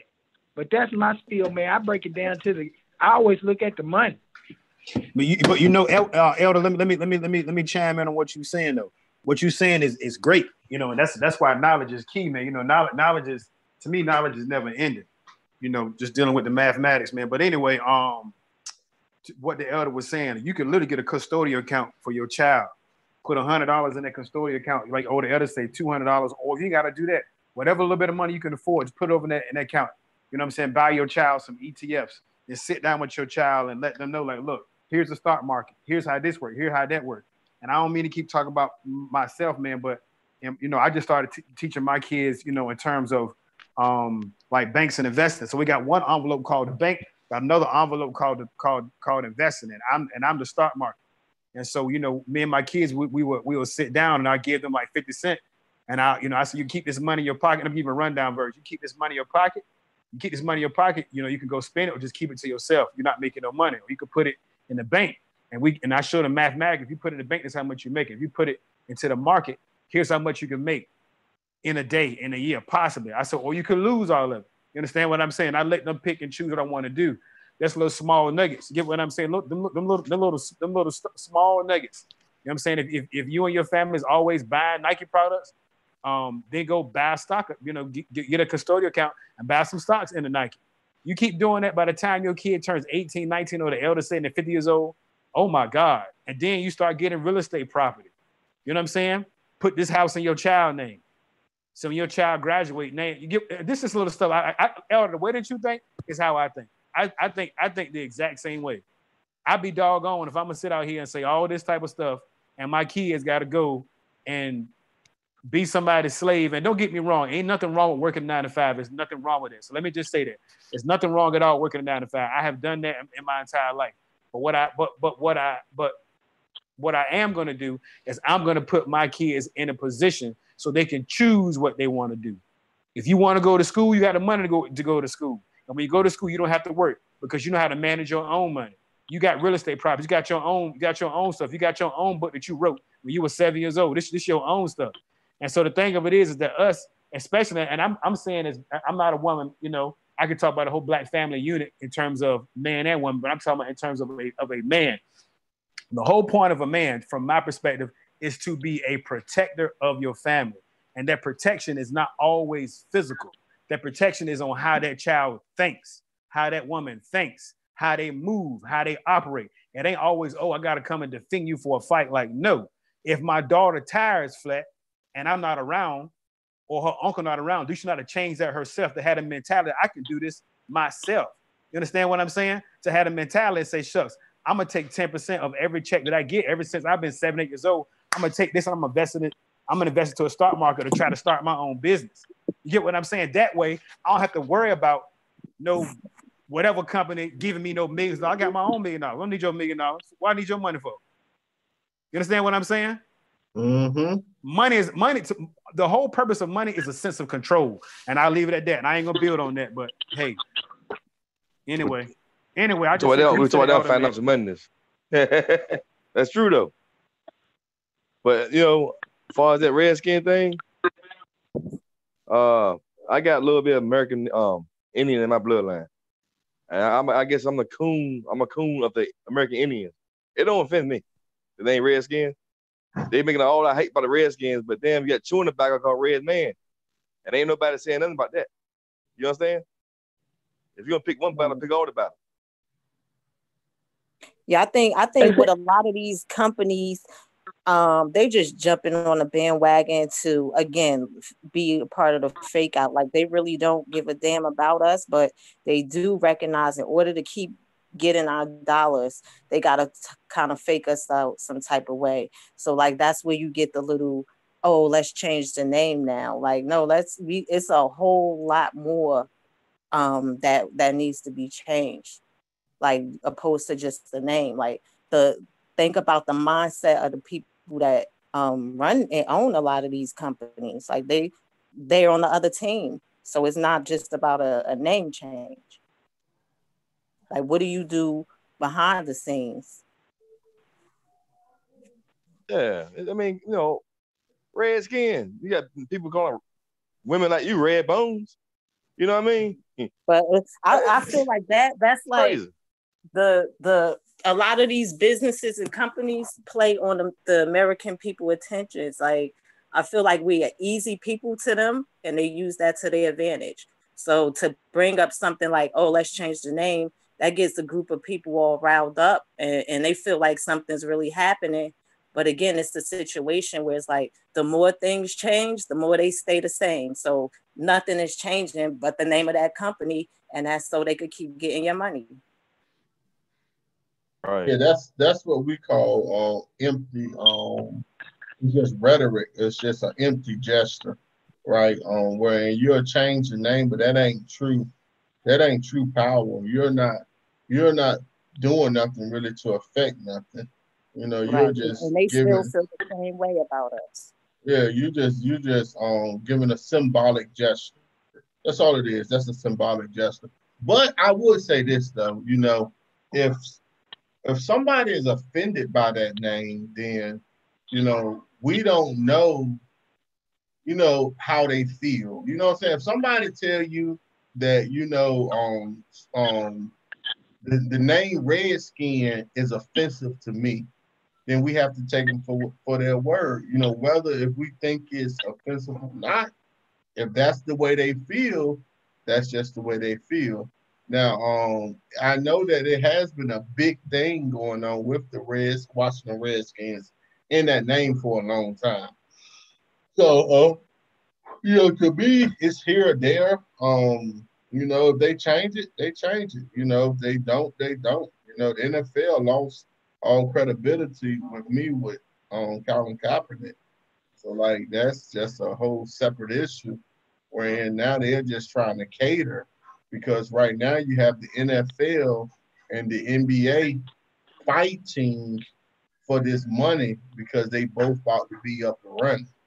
So right now you have a contest where the NBA is going to have Black Lives Matter painted on its floor when they resume the NBA season. They're going to have Black Lives Matter. They're going to allow some of the players to like have Black Lives Matter on the jersey, and or you know, no justice, no peace. All this stuff is symbolic gestures because they're gonna sell these jerseys. They want you to watch the game. Yeah, they're gonna sell these jerseys, and I don't think the players gonna get no money off these jerseys. I don't know their contracts, but you know, it's like it's revenue. You know, Dr. Umar Johnson spoke about this today. How that's all the NBA is really gonna do, but you have the NBA and the NFL right now are jockeying for position. You got Roger Goodell telling teams to sign Colin Kaepernick all of a sudden. They're jockeying for position because they trying to get money. Because especially the NBA lost a lot of money. The NFL like, yo, we need to get this bread. This is all about money to them. So right now you have these sports industries that are jockeying for position to see who is the most socially conscious, so the people will support them, go to the games, watch the games, so they can make money. And that's what you have going on. This whole Redskins thing, changing the name, it's for publicity, and also it's for jockeying for people to watch their product. Because all this is all over again. This is Rome all over again. That's all it is, man. I'm actually glad before we get to Jimmy Pink situation. You mentioned Colin Kaepernick. Do you think what he did was a real revolutionary move, or you think it was just a money grab for him? I'm just being real. Do you think it was really sincere? No, I think the brother was sincere with what he did. Now, he didn't want to play for 49ers. First of all, he didn't want to play for 49ers. A lot of you gotta go back. You gotta go back and check his. You know, I remember the 49ers was good at that time. They had just went to the NFC Championship.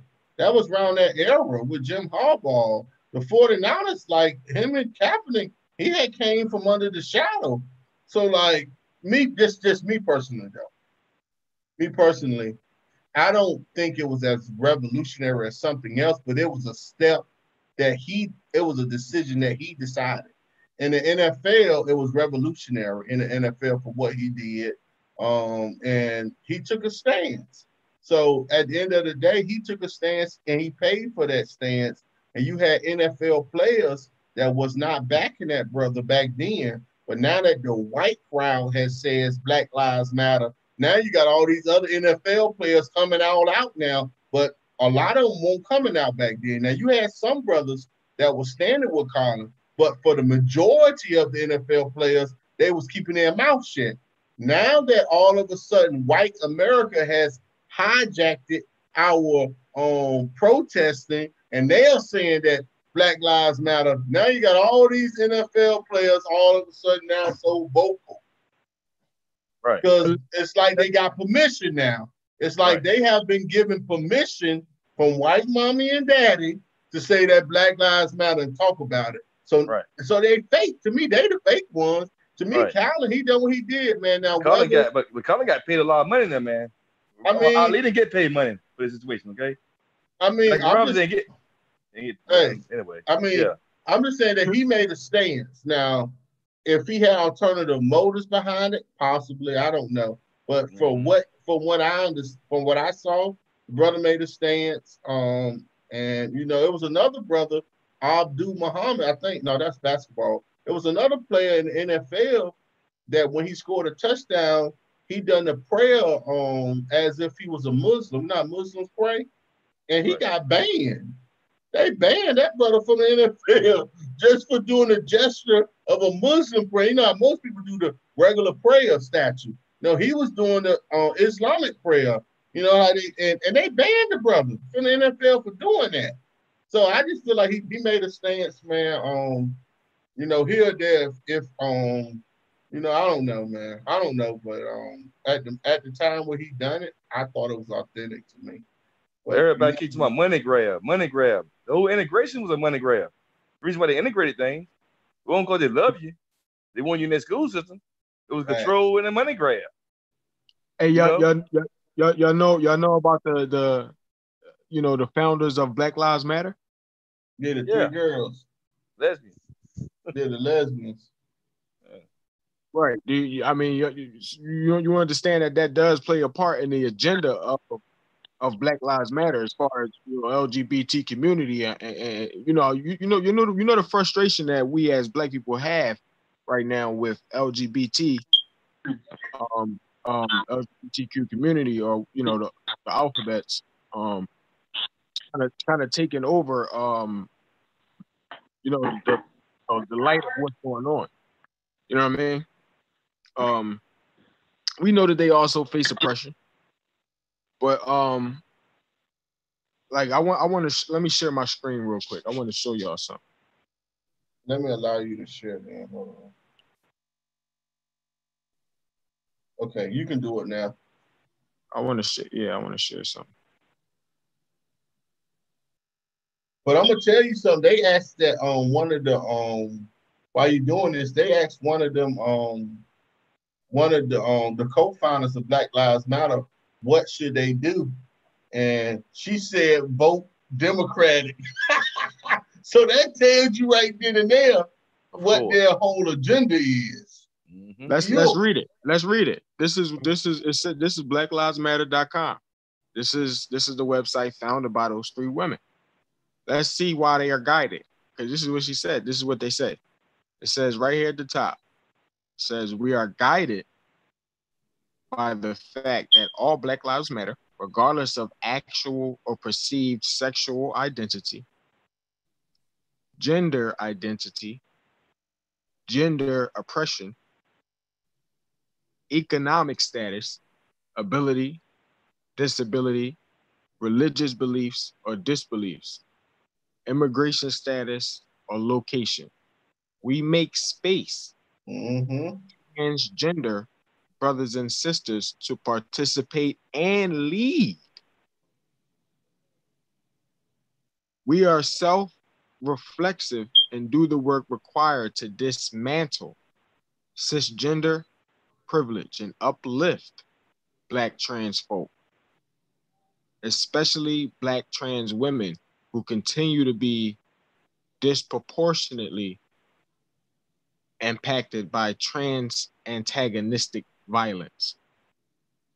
I mean, first of all, I can agree to that, but I don't see the difference between, you know, amongst the transgender community. They have, you know, it's not about color. You know what I'm saying?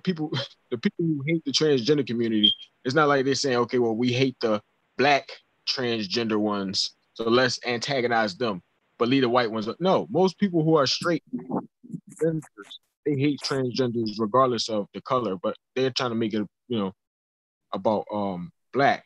But it says here, we build a space that affirms Black women and is free from sexism, misogyny, and environment. You know, while we agree with all of these things, except for, you know, the whole allowing, you know, transgender to lead the whole, you know, Black Lives Matter movement. Hold on, let's finish. We said we foster a queer affirming network. When we gather, we do so with the intention of freeing ourselves from the tight grip of heteronormative thinking, or rather the belief that all in the world are heterosexual unless he or they disclose otherwise. This is what I'm reading up here, what you got, but like I said before, this is the website. This is you know, this is what it says, what we believe. Why did they specifically talk about trans and queer people? Exactly. Why they decided to put this in there themselves, right? So they are separating the trans. They are separating the queer. They are separating the LGBTC, to me, from Black by the fact that you separately put them in there. You specifically bringing these people up. To me, it's like you're actually separating them from the rest of us.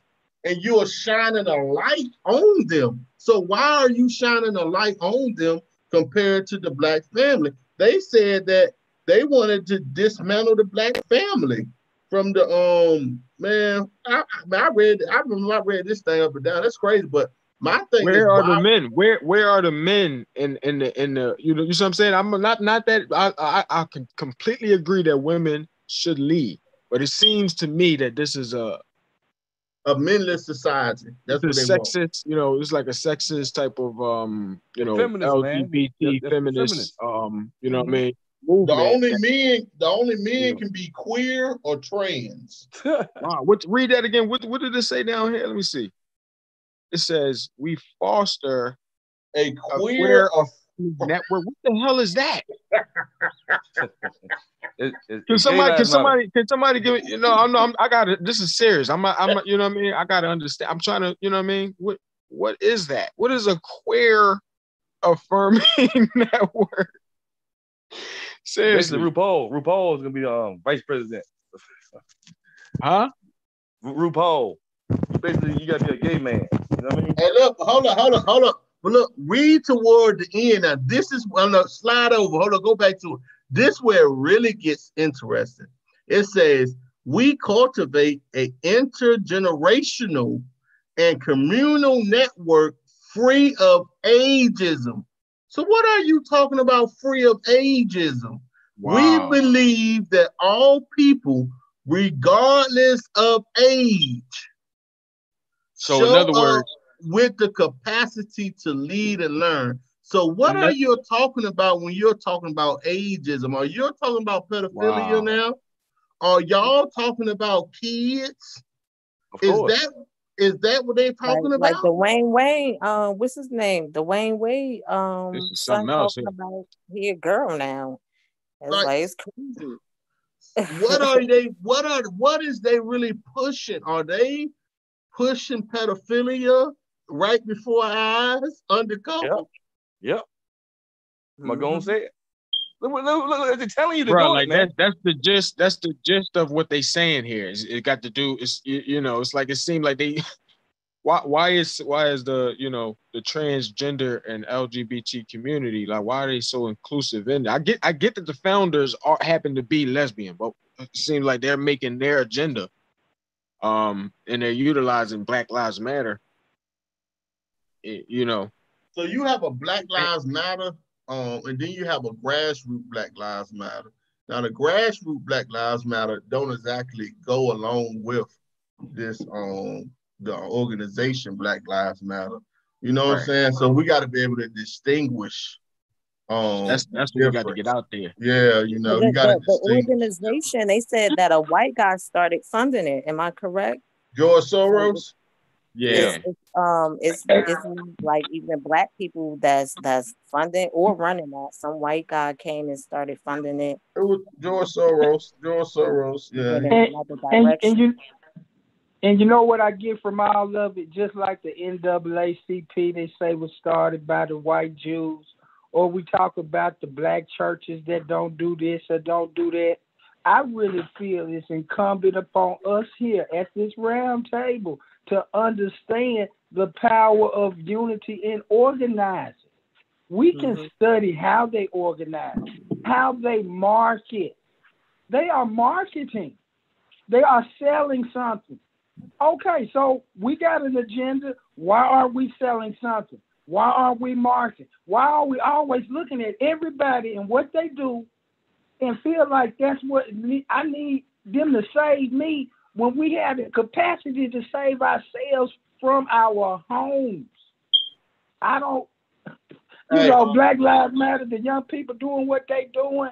I don't have any gay kids, but I'm going to tell you this too. None of my children are gay, but if one of my grandchildren was gay, I love that child. I'm 50. Yeah. I'm different. I love them too. No, I love them to death. But I'm just saying, man, this attitude of we always looking at these. Let's look at the organization and learn how to organize. Let's do that. Hey, every organization ain't for us. Hey, brother Nabat, read this right here. Hold up, brother Nabat. Can you go back up to the very top to show a pic? I'm sorry, Elder, for cutting you off. Wow. Now look at her. Look at the one in the middle. Now I'm not picking at the queen, but Tariq Nasheed says he see why she's like that. He said because ain't no brothers pushing up on her. Now, I would just listen. Happy birthday, Tariq. Today's birthday, man. Happy birthday, Tariq. I would tell y'all to go to Tariq Nasheed page. Go to him. He talked about this sister right here, and he can see why. So I'm not gonna. I'm not gonna talk about it. Yeah. But I'm gonna tell y'all to go to his page. Tariq talked about why she might be the way she is because ain't no brothers pushing up on her. That's all I was saying. I can repeat everything. But look, I want to read this right here though, because this says, wow, this is crazy. He says she's schooled. It's a reason. Let me mute myself like that. Well, you crazy. It says, all right, so it says here, as organizers who work with everyday people, Black Lives Matter members see and understand significant gaps in the movement spaces and leadership. Black liberation movements in this country have created room, space, and leadership mostly for Black heterosexual cisgender men, leaving women, queer, and transgender and others either out of the movement or in the background to move the work forward with little or no recognition. As a network, we have always recognized the need to center the leadership of women and queer trans people. They just admitted, they just said it. As a network, we have always recognized the need to center the leadership of women and queer and trans people to maximize our movement muscle and to be intentional about not replicating harmful practices that excluded so many in the past movements for liberation. We made a commitment to placing those at the margins closer to the center. Yeah, so I mean, it's one thing, for a company to be inclusive, you know what I mean, and to not discriminate. That's one thing. It's another thing to when you go to the About Me, which is, like, is in the her story is in the About section of this whole movement. We see what the agenda is. So I'm not necessarily saying that I'm against the whole LGBT. I don't necessarily agree with with homosexuality personally, but it just seems like they have their own agenda. They're kind of leading people, and most people are not going to understand the difference between, like they say, the grassroots. Most people are going to just type in Black Lives Matter, and the first thing you do, you see this link here. So they're going to come here and buy, and support this movement and donate. That's a big point too. You know what the LGBT community do? They support each other's businesses. They do. They spend money with each other. It's some things we need to learn that they doing that we need to apply. But it comes down to money. I keep bringing back to it because that's just the truth to me. Richard, if I might add on, you see, this is the thing about the LGBT community. They have powerful people that's promoting it. So when we say that we need to look at the way they're organized and the way they're moving, we don't understand that you got a whole Hollywood or a whole underground set of people that is pushing this lifestyle for population control. Yeah, so media companies. So when we say that they have they have people in high places that is promoting this lifestyle. Anytime they're teaching it to our children now, the difference between hetero and homo. Like they're teaching our kids this stuff in the classrooms now. So this is an agenda. This is something that they are pushing. This is Greece and Rome all over again. They are pushing it. They're making America what they was, and they are pushing it. And so you have people that's fighting this agenda, and the thing of it is the fight against it is not as powerful as those that's pushing it, man. And that's why you can see it in the cartoons now. Almost every movie, every show you see is there. So all these people that are writing the scripts or that's doing these TV shows, why do you think it's being implemented in? Like, this is like Netflix. Netflix got some great black movies.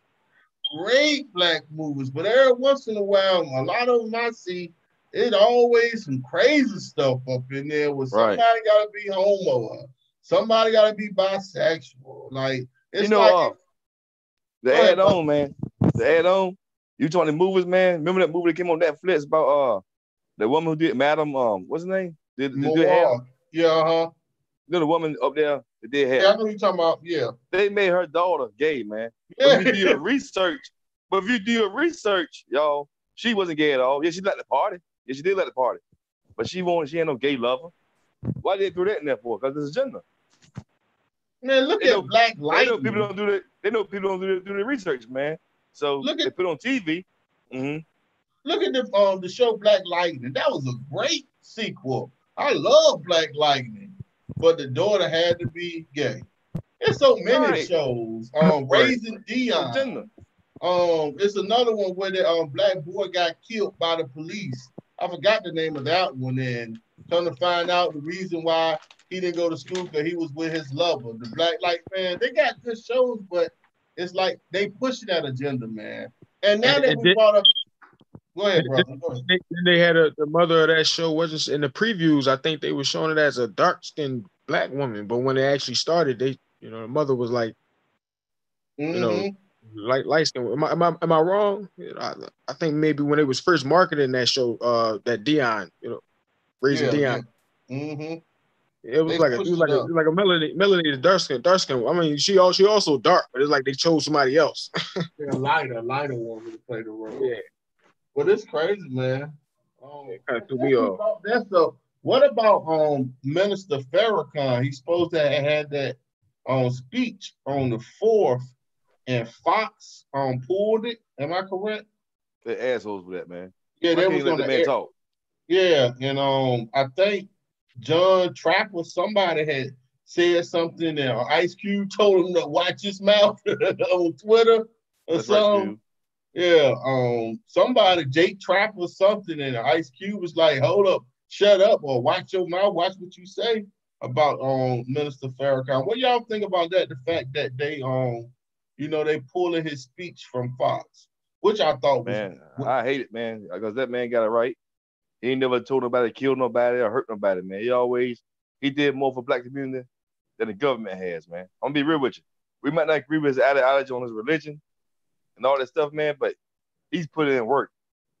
He got a lot of black brothers and sisters cleaned up. And it's not, you're gonna get the Second Amendment. You're gonna get you being a hypocrite by doing that. You know what I mean? Right. As I feel, man. I came to consciousness through Mr. Farrakhan.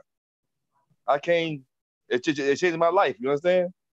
To get me where I'm at right now. I didn't stay there. And it's no disrespect that I said I didn't stay there. But I always listen to Mr. Farrakhan. That's all I gotta say.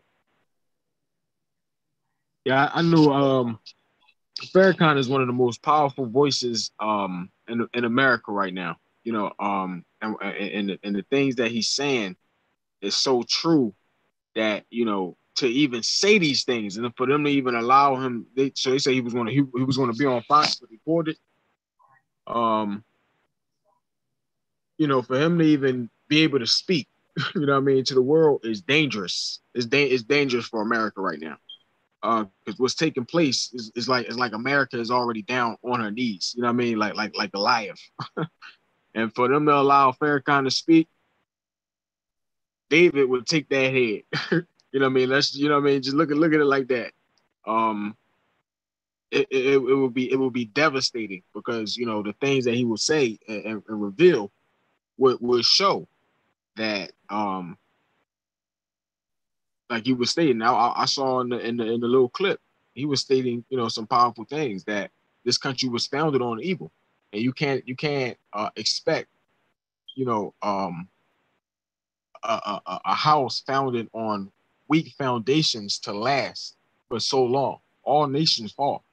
At some point, especially weak nations. So this is part of history. It's cause and effect. We could call it, you could probably call it whatever you want, prophecy or whatever, but it's happening. And it's real. It's not something that's just isolated. Nothing is going to go back to, the normal lifestyle. America will not be made great again. Thanks to Trump.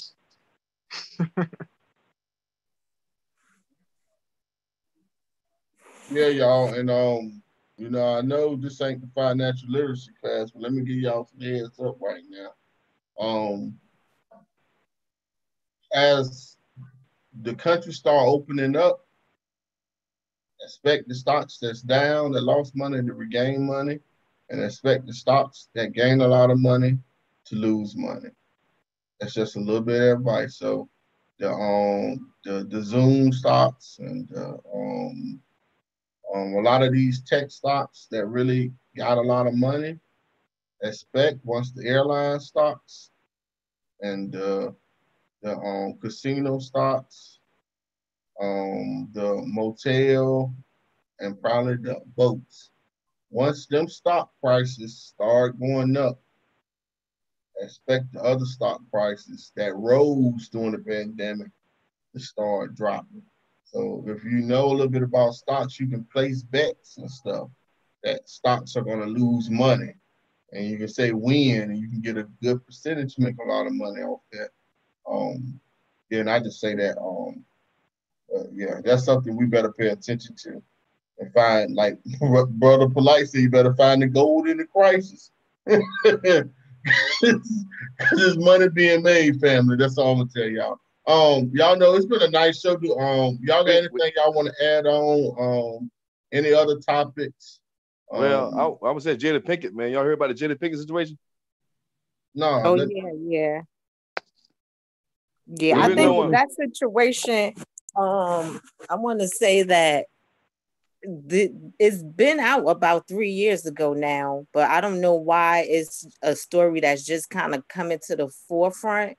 But I mean, Jada Pinkett and August Alsina was openly posting intimate pictures on both of their social media accounts. They was all in pictures with Will Smith, like they was one big old happy family. So for her to try to deny it now, she really looking silly, you know. They both removed a lot of pictures from their accounts, but if you was following them back then and you was aware of it, like you saw it, no question, like they was dealing with each other. Right. So y'all enlighten me. What's going on? Enlighten me. What's going on? I don't know what's going on. Yeah.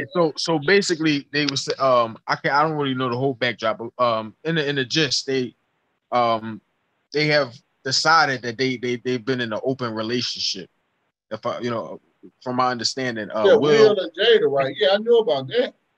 Right now, I don't think that Will knew about the specific relationship between August and Jada. You know what I mean? And that was the discrepancy. Like it was like that, that close or whatever the case may have been. Somebody. I heard he was living in the house. I heard he was living in the house with her, man. Well, I heard. Yeah. It was all close, but or maybe these things are just getting out to the public. So nobody really knows to what extent Will knew. You know what I mean? Because I don't think he's spoken on it too much at this point. But that's pretty much what the controversy is. Because August just came out with an interview kind of speaking on it. Yeah, I think what it is just like a lot of the big media companies just picking it up. Because like back then it was just like smaller blogs and stuff like that. But now it's like it's in big media. Like you got TMZ posted it and everything. So. But like I said, from what I was looking at, it don't seem like they were hiding anything. So for that to be 3 years ago, like Will had to know. August was posting pictures and Jada. Oh yeah, he said that Will gave him his blessing. Yeah, I believe he's telling the truth. He says, hold up. He said, I actually sat down with Will and had a conversation. Due to the transformation from their marriage to life partnership that they've spoken on several times. So I guess Jada and Will transferred from a marriage to a life partnership, meaning an open relationship. He said that they've spoken on several times and it, not involving romanticism. He told Complex, implying Jada's Pinkett and husband Will Smith have an open marriage. He gave me his blessing. Alison aided. I can't pronounce. Yeah, I totally gave myself to that relationship for years of my life, and I truly and really, really deeply love and have a ton of love for her. Referring to Jada, because in his song he put some stuff out there about you got me feeling like it was an act. You're just an actress putting on a show because you don't want the world to know. But now he promoting an album though. You know how it is when brothers promoting something. You gotta He promoted an album though. The product 3 years state of emergency. So if people, how it is when you promote an album now. Any publicity at the time of promoting your album is good for you. Not saying if you lying or telling the truth. I'm just saying when you promote an album, anything to keep your name in people's mouths, you know what I'm saying? So he probably telling the truth though. I think he's telling the truth. That was a key to Eazy-E. Eazy-E said publicity is like money, you know what I mean? Yeah. Eazy-E always did things to get attention You know what I'm saying? With the White House. And gained, publicity. That letter from the FBI, when the FBI was going against NWA, talking about that music and everything, he used that for publicity, you know what I'm saying? And sold more records. So yeah, controversy sells, Oh, so no, what Jada is saying is that Will Smith didn't give the blessings. That's what Jada is saying, that Will Smith. Share your screen. Share your screen. Okay. Let me share my screen.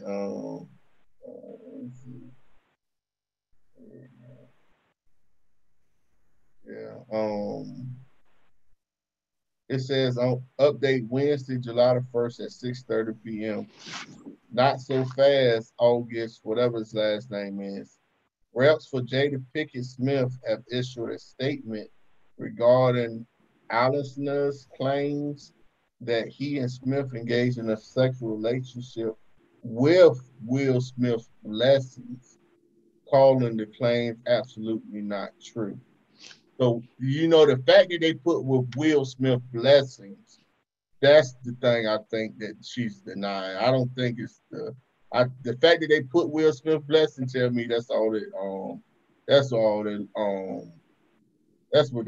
she's saying that's not true.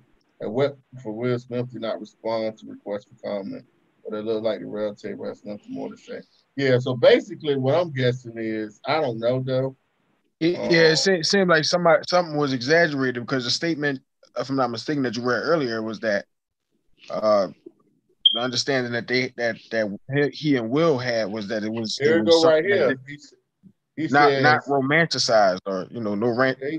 He said, I actually sat down with Will and had a conversation. Due to the transformation from their marriage to life partnership that they've spoken on several times. And not involving romanticism. He told Complex, implying Jada Pinkett and husband Will Smith have an open marriage. He gave me his blessings. Allison added, I totally gave myself to that relationship for years of my life. And I truly and really, really deeply love and have a ton of love for her, referring to Jada. So, that's what he said. It talked about a lot, but in Hollywood, they do that all the time. I don't know if y'all know that or not. They do that mess all the time, orgies and all kinds of things. Yeah. They was also taking vacations together, and it seemed like sometimes they was taking vacations where it would be August Alsina and Jada, and then like they'll have Jada's kids there too, but like Will wouldn't be around, it seemed like, from the photos and some of the videos that they put up. And then there was others where like they was all together, like they was just one big old happy family, and like this, that was different occasion. So something was going on, maybe it was not all the way how the media portraying it right now, but I think something beyond the normal was definitely happening between them. And I don't think that Will was completely blind to it. Like, what guy can take your wife and kids on several vacations or go however it went? What guy could go on several vacations with your family and you're not even around? Yeah, how do y'all feel about it? Y'all like down with open relationship? I feel like, this is my opinion, I feel like that's their business. You know what I'm saying? It's just me. I feel like if that's what they want to do, that's them. Don't mean I got to do it. Like, people do that now, not in Hollywood. People do that now all the time. People could be in a relationship, got an extra girlfriend. People got girlfriends and boyfriends all at the same time. Ain't none of that stuff new. Ain't none of that stuff new, man. I say to each his own, man. I'm not saying I would do it, but I'm saying if that's what they look. One thing about me, man, I don't tell nobody what to do. That's their universe. However you want to operate it is on you. So if y'all want to swing or, and that's what they say, that's what he said. I'm not sure whether it's true or not, but hey, if that's your prerogative, they got a thing and say, hey, look, when you go on these movie shoots, you do you. And when I go do such I'm going to do, if that's what they agreed upon, that's their relationship. I'm not saying, that's their business. I don't care what nobody doing. I don't care what nobody doing in their bedroom. They ain't none of my business. They don't pay my bills. And who you wanna do, whether the same sex or not, ain't got nothing to do with me. You go have at it. What y'all think about the Dr. Dre situation? Y'all hear about that? His wife divorced. Man, he didn't get no damn prenup or nothing, y'all. He gonna still be all right, you know what I'm saying? He gonna still be a big millionaire. What y'all think about that? You said Drake? Dr. Dre, the producer. From what I understand, he done some bad stuff to her back in the day anyway. Oh yeah, he would be no Michelle A and be no women. Yeah, and then allegedly say he's bisexual anyway. You know what I mean? Right. I heard that one. I think that one is closer to true as well. Hold on, that he what? I've been in, around him a few times, and I wouldn't be surprised if it was true. I'll say that. Hey, I'll put it this way. From You what said I heard, that he what, bisexual? Yeah. Yep. Yeah. Yo, straight up, man. Straight up. Dre, it's the reason why Eazy-E would call him out and Tupac would call him out, you know what I mean? And everybody else. Dre, And his wife with a said, lot of guys that's you definitely know that's gay. So it's just like, wow, what is he doing with all these, gay guys? His wife was about to be ex-wife, right? Was saying he always hanging around Jim Iovine. If you know anything about Jim Iovine, he's bisexual anyway. Yeah. So think about it. You put the Tupac man won't call him gay for no reason. Somebody he couldn't make his mind up in the studio. Whether he want to eat cat, suck, you know what I mean? Yeah. He was confused. Wow. Remember Tupac said California, living down in LA? Is California Part 2 about gay ass Dre? Damn. Everybody keep saying the same lie now. That's just all I'm saying. And then you're hanging around Jim Iovine all the time. And you know how them so-called, you know how them Ashkenazis get down. You know how the Ashkenazis get down. You know what I mean? The so-called Jew. Hey, you know what? Dr. Dre, before they became Dre, the NWA, and you could go search it on Google. But I believe they was like the World Class Wrecking Crew or something like that. Right. And you could find a picture of Dr. Dre on that album, and it looks suspicious. You right. You right. He got a lipstick. You right. Yeah, he was in a group called World Class Wrecking Crew. It was something called Electro Funk. Back before rap came in California, they had like this African Bambaataa type music going on, Egyptian Love and all them. And, they dressed like that. You know what I mean? Not Eazy-E, of course. Eazy-E was a street hustler. He didn't dress like that. And if y'all don't know, Africa Bambaataa is a known pedophile in the hip-hop community. Yeah, that's true. Yeah, I found out about him, yeah. Get Bambaataa. I lost all love of him and his Zulu Nation. Because they could defend that man. What do y'all think about him not being in prison behind that? Because a lot of people came out. It seems like they never really went to the police about it. Karis One defending him, like man. He got a group of people that's protecting him. One, and then two, a lot of the people that coming out, like this happened like back in the early 80s and stuff like that. So, I feel like nobody's taking it serious, I used to love Bambaataa. I used to thought he was one of the founding fathers of hip hop, which he is, but he's a disgrace. And Karis One, I love him to death, but he was defending Bambaataa, talking about so what. But Karis One had a song, if you do your research, it's about 13 and good. Y'all hear about that? She 13 and good? Karis One? Damn. Yeah. What? I love Karis One. Yes, go check it out. No, I never heard that one. He had a song back in the day called 13 and good. For everybody who think this damn age shit, you know what I mean? That's a pedophile shit, and I'm sorry. Go look it up. And we know, and I just want to throw some controversy because I know somebody out here, but I'm gonna say it. Even our Whoopian brother, he made music too. All of these guys all of these black men and leaders and the athletes and entertainers, they all got these other lives that we look and see and learn about, but it always comes back to us at this table. Man, what are we putting in our young men and young ladies to protect them? Because there's so much foolishness going on in the world that we focus on that sometimes we're going to miss the point of what we really need to be doing, building. And I love these conversations we have that we can kind of talk about how we see things. And I just hope we continue to keep it going. And, man, I really enjoy these talks. And a lot of times I might say stuff or bring it around to a different point or whatnot, not to be critical of anyone. And I love the brother. I want to sit down and have a drink with the older brother that I can't think his name right now. But, man, y'all are a great group of people, man. And let's put our minds together this 4th of July and keep this thing going and build this group. Yes, sir. But y'all go check out, put on the screen. I'm already here. 13 and good. 13 and good. Don't play this song. So you might no, but what I did is I'm looking at the lyrics. So you can read the lyrics. Yeah, I walked. Here it goes. Boogie Brown, 13 and good.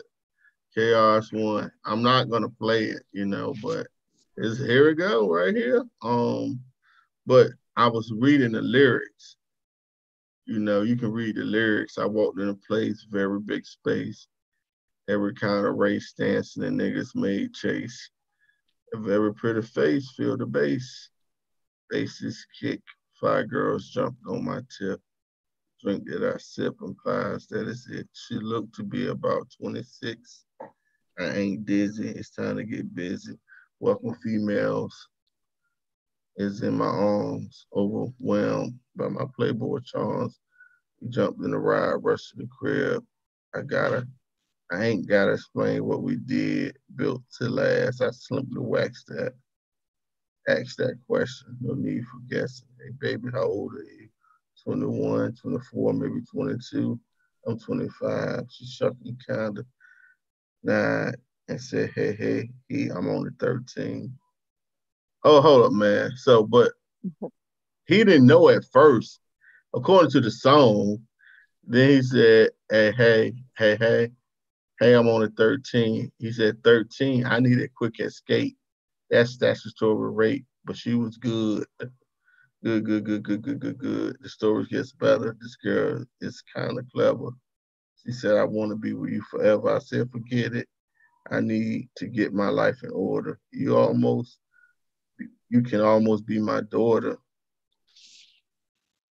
She started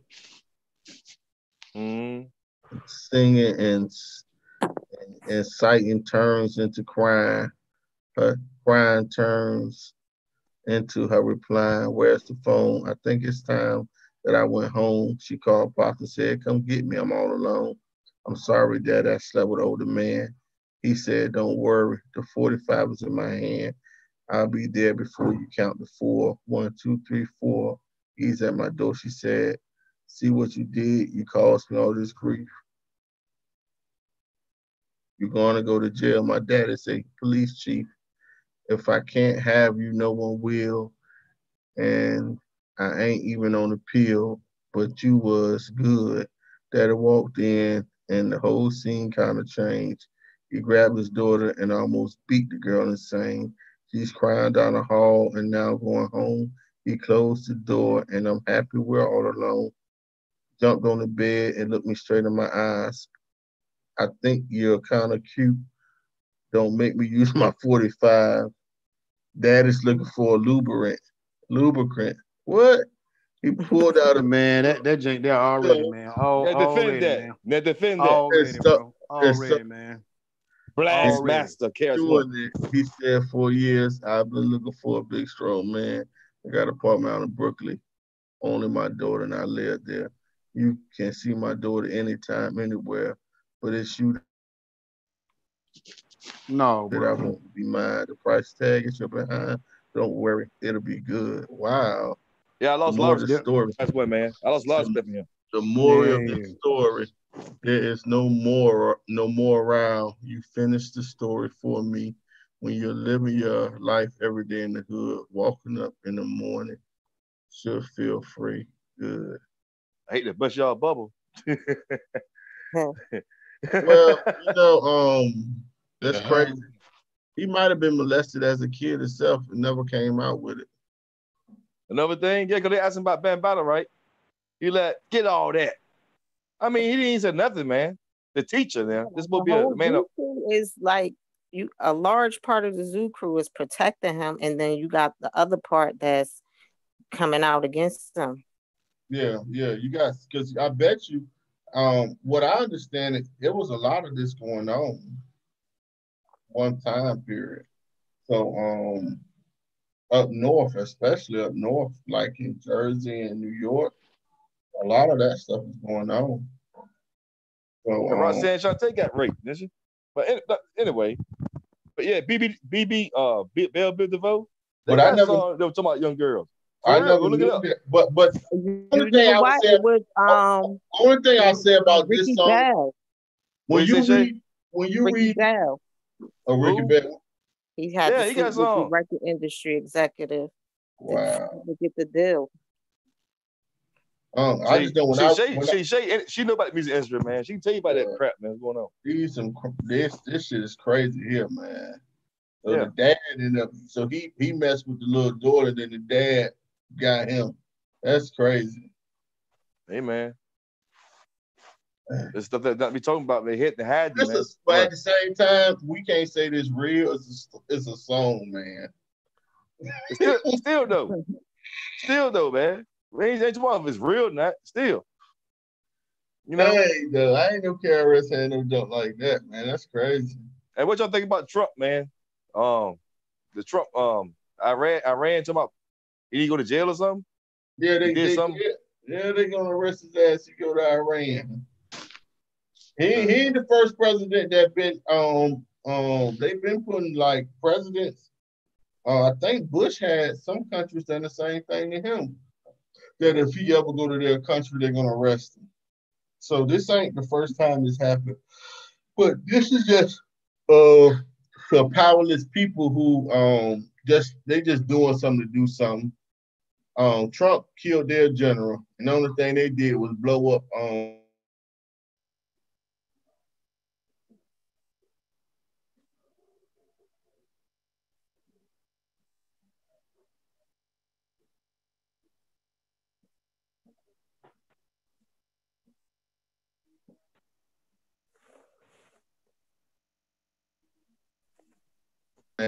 in Iran. They don't want the people to revolt against them. They realize their government is full of crap.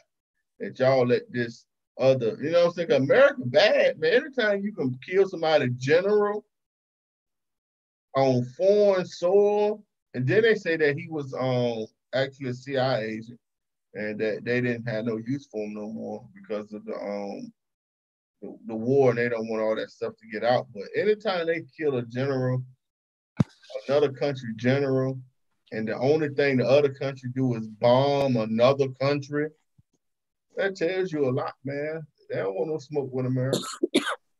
That just is what it is. They don't want no smoke with America. Because they could have done something that could have got more attention. And then they could have targeted other places that would have got a lot more attention. But they knew what they did. That was a strategic move. And then, you know, they shot that plane down also. After they killed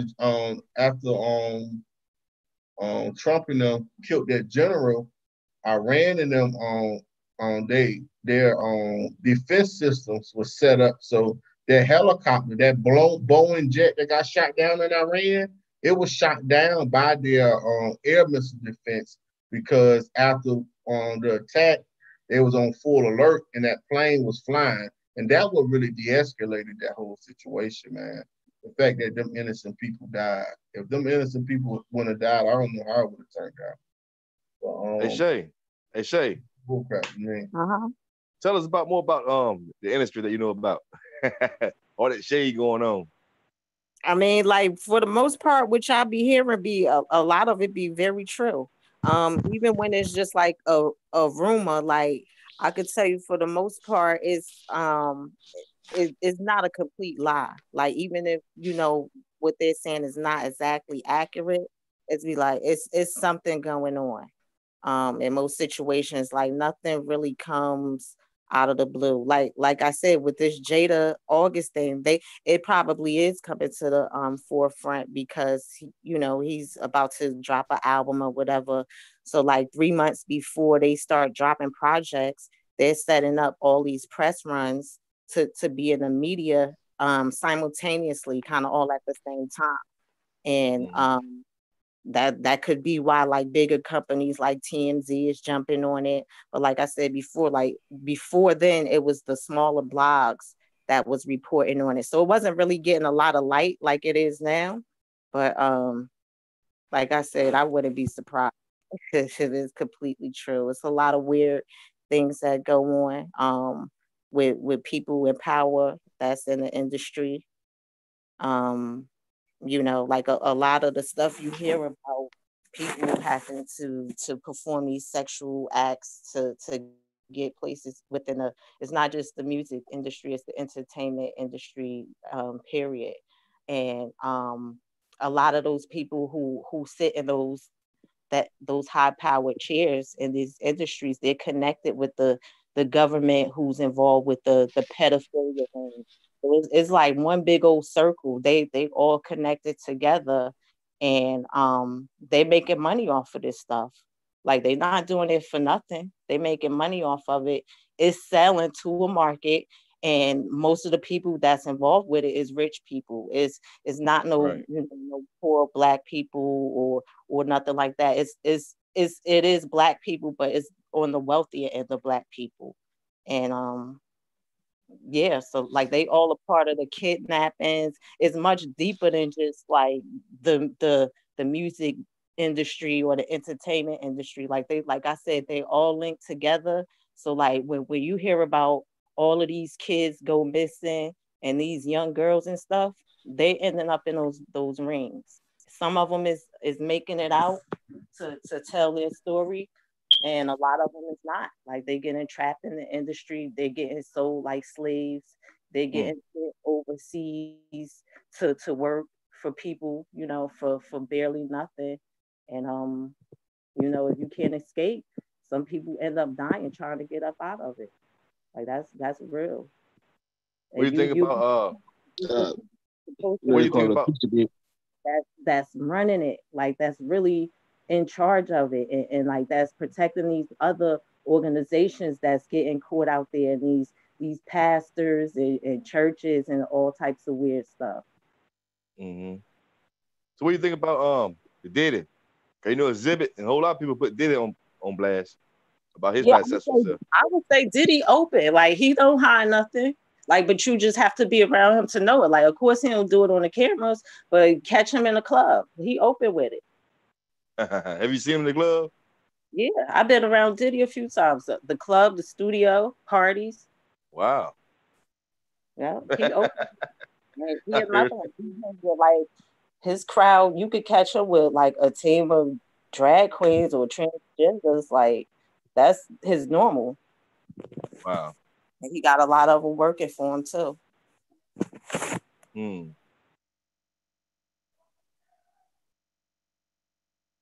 But like that's their lives. That's not something that they openly portray in the media. It's easy to deny it when like if you got a bunch of diehard fans that's willing to protect you like the Beehive. So like that's what they're gonna do. It's nothing in their mind that you could do wrong. So it's like you really got your own little army that's ready to take back for you.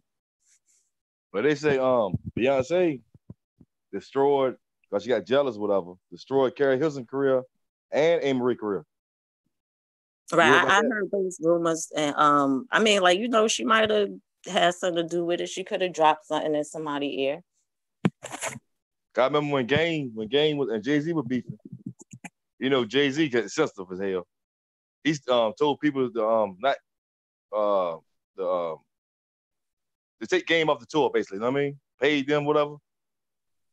Then all of a sudden you hear about Game no more. You know what I'm saying? Yeah. Like Game was talking about his daughter. Game was saying somebody's daughter, you know. And Jay-Z took that really personal. Right. It's political. Like it's who you hear on the radio stations. Like a lot of times we might feel like they hot because they playing all day, but like that's just the politics within the industry. Like that's a paid radio campaign that usually the major labels can afford to pay and buy up all that airtime. So like now you hearing just a handful of artists. It sounds like 50 to 100 times a day. And like everybody's saying they hot, but really like, you know, they not that hot if they didn't have those dollars behind them. Right. Anybody got anything to say about that?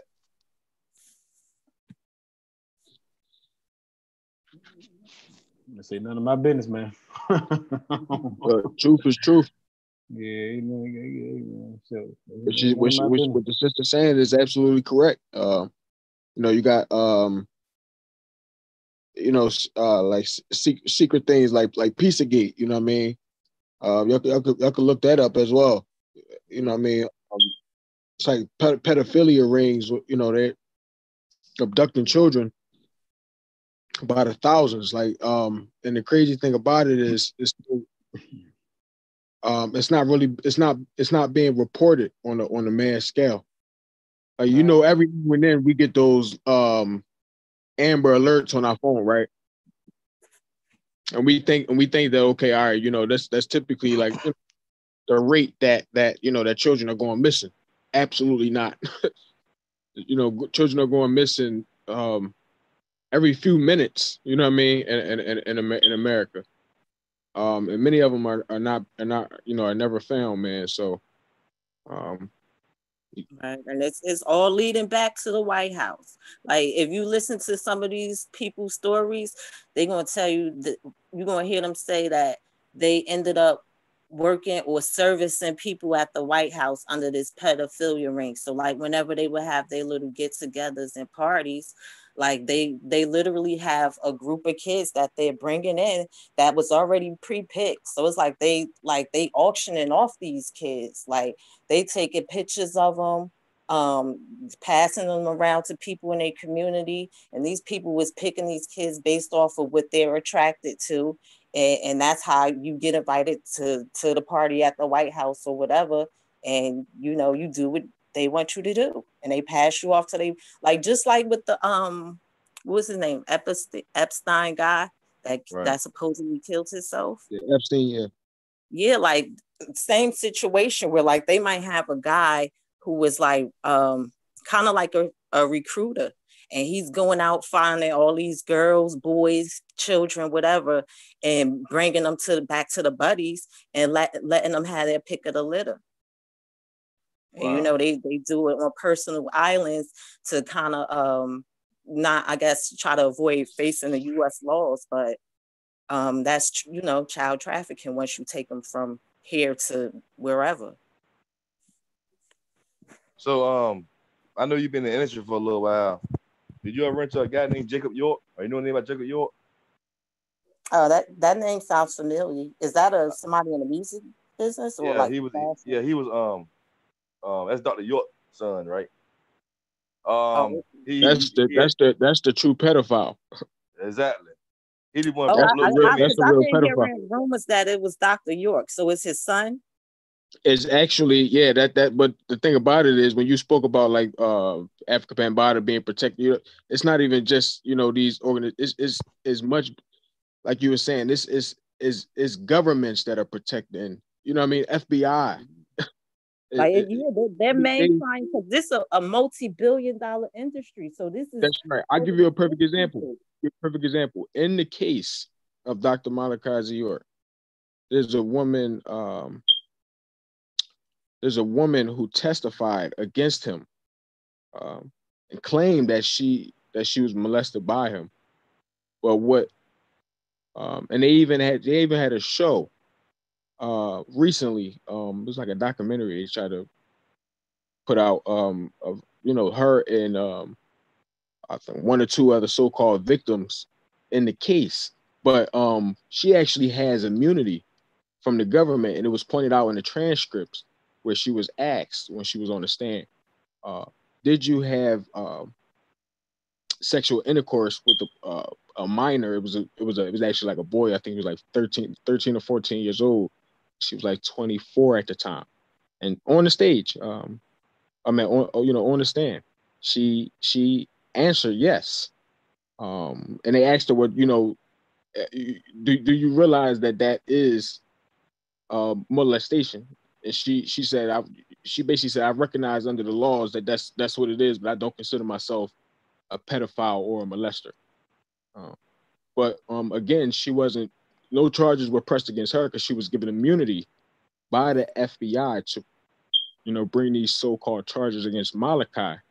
But Jacob York wasn't in the case. Jacob York is like a high profile. He used to be a high profile producer for different artists. Now he produces for like Karuchi, and he used to be. He brought in Adias, right? He was in Adias, Lil Kim on there, right? Yeah. Gucci Mane. Gucci Mane knows about it. Gucci Mane. I'll send, we could even show a video where Gucci Mane is pointing out that Jacob is the true pedophile and that he actually is the one that lied on his father. I'll send you a video where Gucci Mane says it out of his own mouth that Jacob York is, he was actually, and still does to this day, have all these type of orgy parties and stuff like that in Miami, in LA and Atlanta and stuff like that. Shay, Dr. York ain't do nothing. Trust me, I did my research. Yeah, the thing about it was they didn't bring that man down. They didn't bring that man down. First thing you do, they said pedophile. This is what you do. He was put out the community back in the 90s for molesting a boy. Dr. York had dorms, basically not dorms, but he purchased apartment buildings in New York, and even on the land down in Georgia, where you had a section with all boys and all girls or whatever, and one of his sons, Jacob York, was exposed as touching one of these boys, and he was put out. Dr. York didn't press charges or get him put in prison, nothing like that. But he went into the industry and eventually worked his way up to producing for people like Black Mafia, and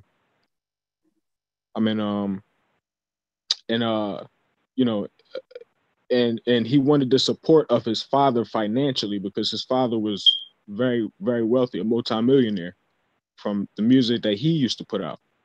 And his father didn't want to support him because he knew that he was producing for people like Lil Kim, and he wanted his father to give him financial support for those projects that Lil Kim was putting out back in the 90s. Like if you look on the cover of her albums, you see her squatting down, with nothing on. And Dr. York didn't.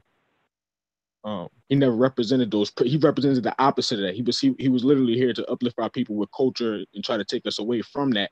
And so he told his son, "No, I'm not supporting that." And his son kind of grew envious from that, as well as the fact that Jacob York's own mother passed from a sickness and disease that he felt that his father was responsible for because he wasn't around, because he was so busy teaching, traveling around the world and different things like that. So he kind of grew envious of his father and eventually came up with these charges, of getting these different people like that female I mentioned earlier, that he was actually having sex with Jacob York and this woman in this case.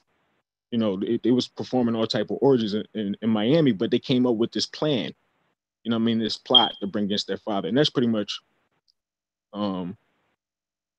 it just shows that it's the FBI will protect known pedophiles, and for their own agenda. They will allow pedophiles to remain out in the street. They'll give them immunity. It's a buddy system. It really is.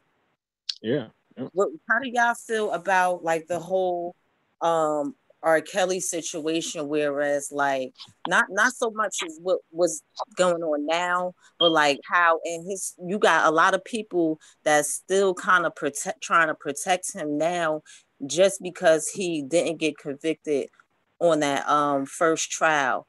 That's not different. really understanding with that first trial. Like the first trial wasn't about did he have sex with an underage girl or not? We all watched him do that. Like, if you saw the video, you know that was R. Kelly, no doubt. Like, it wasn't no brother or nothing else. It was him. Right. But what he was tried on was, did he know that she was underage? And the jury couldn't convict him on that. So like that, a lot of people now just think like, oh, he wasn't guilty of it. You know, that's the mindset that they in now. But it's like now here, fast forward to today, and like we got a whole new stew of girls coming out. Oh yeah, that's different. Now R. Kelly is definitely guilty. We got real evidence. You know what I mean? It's not the same thing as Dr. York. Yeah, R. Kelly is definitely different. I mean, it's definitely it's real. He's preyed on young girls for a long time. You go back to Leah. He knew how old Leah was. He was about 25 then, wasn't he? Right or wrong? Right. But a lot of in a lot of the situations that's going on now, I blame R. Kelly and I blame some of the parents too, because it was like, even if you didn't think that he was gonna do that or anything like that will end up happening, like, you know, this man's history, and just on that alone should have your eyes wide open. But for them failing to see that, and I feel like the reason a lot of them decided to let their kids be involved was because like they had the stars in their eyes just as much as the kids did. You know what I'm saying? Like they looking for a big paycheck at the end of the day, and they end up neglecting their kids. And then I feel like a few of the parents, like they genuinely like didn't really know because their kids was being sneaky. So like you had the set of parents where they thought their daughter was at college, come to find out she done left college and living with R. Kelly. You know what I'm saying? So I feel like it could go both ways, but like I feel like a lot of his fan base don't want to admit that this guy got a problem. You know what I'm saying? Like he like little girls, and we got a group of people that's like defending that, and it's like, wow, do you even realize what you're saying? Like you giving this the okay? And I think in America, a lot of times that's a part of the problem too. In America, we protect our stars. like I said, when you get fans here, like they'll go to bat for you to protect whatever you do.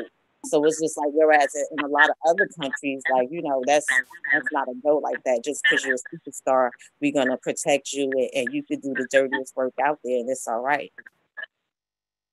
And to add on to that, I just dream of the day when we as Black Americans over here, 40 million strong, we would be a great little nation if we had our own land. But we was able to decide if we like R. Kelly or not, if we like Dr. York or not, if we like Bill Cosby or not, any of those people. But we are always, again, looking for Jesus, looking for a savior to come and dispense laws in our community. That makes me feel so powerless that we let the white folks, now the white man that been raping women, making movies, he finna pay out $9 million and they straight. But we got a problem in our community. We got to go call the police to help a problem. They come get our cousin and kill him because they done broke his arm and don't want to admit what they've done. But it's all about we locked here in this system. But again, it's 40 million of us. And at some point, when we all get on the same page, we see they would cater to us. They catering to Black Lives Matter. So what are they doing that we need to do to get our agenda? Is it just to separate? How we going to separate with no money? Where we going to separate to? You talk about where y'all at. I'm in Little Rock, Arkansas. These white cops ain't killing folks, but you know, I just had a young brother get blasted by another young brother. That's what I see. I got a Black mayor. I don't have a white mayor. I got a white governor. We got COVID-19, but it's not as bad as New York or whatever. But we still got our problems. But how we going to solve these problems? I love talking about it. That's why, Now Elder, we you know, gonna stop. no, that's why, Elder, when you know, that's why, like, for me, man, and some people may disagree with my train of thought. I'm all for black liberation and black unity. I'm all for that. But I also understand, man, like, if you get 10 people together, there's gonna be a devil in the midst. You understand what I'm saying? Even if you get 5, you know, you got to do the knowledge of them 5 before you really bring them in the fold of where you are. You know, even me and Neb had this conversation. You got 10 kids, it's gonna be one of the that don't like you, going to have some type of strife towards you for something, even if you did everything right. You know, so my mentality is, in an ideal world, yeah, I would love to have a nation of people. But I also understand that black people are a lot of our people, 85% of them are blind, deaf, and dumb. They were born that way. You were born into an environment, into a system, and you were taught a certain way about your schooling, about the religion you have, about the way that you view money, the whole all of that stuff. And then you were born that way, and your parents gonna further perpetuate the system because that's all they know. And then when you try to give a lot of black people the truth, I'm not talking about no other nation of people, they will not accept it, no matter what you say. They will not. You can show them the proof. Say, come meet to the library. Come on, I'm gonna show it to you. But they will not believe it. And some of them will know that you're telling the truth, but they refuse to walk in it because it will cost them too much. You understand what I'm saying? It will cost them too much. So my mind frame is, it's me and my team against the world. I mean, and some people may not agree with what I'm saying, but that go for anybody of any color, of anything. You know what I'm saying? I don't wish no harm or no ill will towards you. I don't wish anything on anybody, no matter where you come from. But I also know that I also know that as a whole, black people, our mentality is not on one accord. And I'm being honest, it will never be on one accord because we are too entwined with the devil. You too entwined with him to want to let go. You understand what I'm saying? You too entwined. There's gonna be so many black people who celebrated Juneteenth, but they're gonna rock out like a rock star on the 4th. Gonna have the American flag and do all this stuff. Oh, a lot of black people claiming talking about they Indians, but go sit down on Thanksgiving and eat a turkey. Now I'm not shooting no shade, you know. I'm not trying to be funny. I'm not trying to be funny. A lot of black people talk about certain things of Christianity, but you will still go and celebrate certain holidays. You get what I'm saying? And they worshiping things that they know not. You understand what I'm saying? And then with the ones with the knowledge, the 10%, their job is to constantly control the 85%. So that leaves 5% of the people out there who have the knowledge in a bad situation because you're trying to teach people who don't want to learn. And when you want to learn and try to separate, they will outcast you because now you become an outcast amongst them people. And so then you're on an island amongst yourself. You understand what I'm saying? And so for me, the way that I view it, I teach this is just me, the small circle that I have. It's us versus everybody. Well, I'm gonna take that back. We not versus anyone. I'm not versus anyone. You understand? I'm not versus anyone. But we have the strong cord amongst us. We stay tight amongst each other. Get what I'm saying? Do hell or high water, or do the greatest of the times to the greatest of times to the worst of the times. If all of us click up, us, I got you. You have to say no more.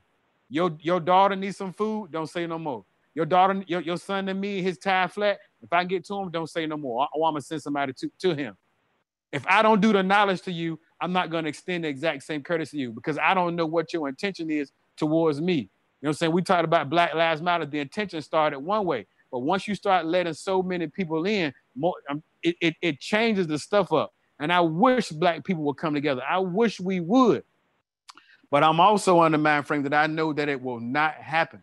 Now, some of us will. Some of us will. But there's very many of us who will not. There were some people in Black Wall Street who didn't want Black Wall Street to exist. Now, that ain't talked about, but I guarantee you that. You understand what I'm saying? There's some people who didn't want, black people who didn't want Soul City they don't want it to exist. You understand what I'm saying? There's many of our own people who are in direct opposition of what we are fighting for. And it's hard to tell that because some of them own people exist within your family. You get what I'm saying? You start talking about having you start talking about having an all black community. It becomes real touchy, because then how black is it gonna be? Because what if your son has a white girlfriend and they marry and they have a kid? Can they not come into the community? What if your other son or your daughter ends up becoming gay? Do they get kicked out of the community? You understand what I'm saying? So that's why I say, man, that which we want is so hard, because our people, we will never, as a whole, get on one accord. That's just my way of thinking, and my way of thinking could be drastically wrong. It could be drastically wrong. But history, ancient history, and modern day history shows me that it ain't gonna happen. It will not happen. And if it does, it may last for a while. It may last for a while. But true indeed, it's gonna change something. I can look at singing groups, rap groups, NBA teams. It don't take but for one person to drop any hint of a virus and it's gone. One person to say, I got beef with this person who never did any wrong with you, then they begin to have supporters, and then you begin the enmity and stuff within the group, and it begins to separate. And how you originally started, it don't turn out that way. That's why they say even some of the that's what's how the saying go. It's a saying about teams, man. You need people to play their position. You don't need a whole bunch of great players. I just need people to play their position, because if you play your position, then I can win. I don't need a team full of LeBrons. I need people who I just give me one LeBron and people come and play their position. And if you know your position and you play it well, you can win as many championships as you want. Because ego not involved. Ego and pride will tear us down, man. But anyway, man, I'm going on a rant. Let me shut up. And that's you. I agree with you. I feel like and I just feel like it's the truth that we black people, and I'm talking about American black people, we're not a people who can seem to stick together and support each other like that. So I feel like there needs to be a separation within Black America itself. And I feel like the people who get it need to go ahead and move along and move forward in life and separate and leave those ignorant ones behind. Because like is really no forward movement waiting on them. You know, so like we got to do something to get ourselves up out of this hellhole and kind of distinguish ourselves, and even just let the world know like we're different from them, because like they do all look at us the same. Like, you know, like to them, we're all niggas, we're all loud and rowdy, we're all violent. And I feel like as sometimes when it comes to just being amongst foreign people, white people, whatever, like I feel like I kind of gotta go out of my way to show them like, look, I know what you mean. I'm tired of them too, but I'm different. You know what I'm saying? I'm not like you, but I'm not like them either. And I feel like that's something we definitely need to do. You know, that's what that little boy said, that when the police killed him, he was different. We always got to. I'm tired of bowing down. I'm tired of asking for their approval. I'm tired of waiting on they white God to save me from their white oppression. I am tired of, but I'm 50. But I'm trying to put this message in my kids and everybody I'm coming in contact to. Whatever goes on out in the street, bottom line, protect yourself, protect your family. Women, find you a good man. Men, find you a good woman. Raise your family.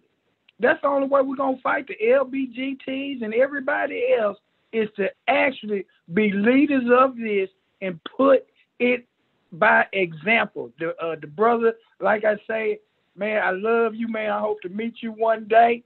But you are just as real as can be. You all are real. And I just, as usual, I'm always looking for solutions in these conversations. And a lot of the times it comes down to some money. That's right. And that's that's why I think we definitely need to organize on reparations and bringing together our resources. One thing I wanted to bring up was that our spending power is literally $1.3 trillion. Look, y'all can look this up. It's $1.3 trillion every 365 days. right? So the Black community, we have the money, we have the resources. We just need to put it in the right place, bring it together, and grow it.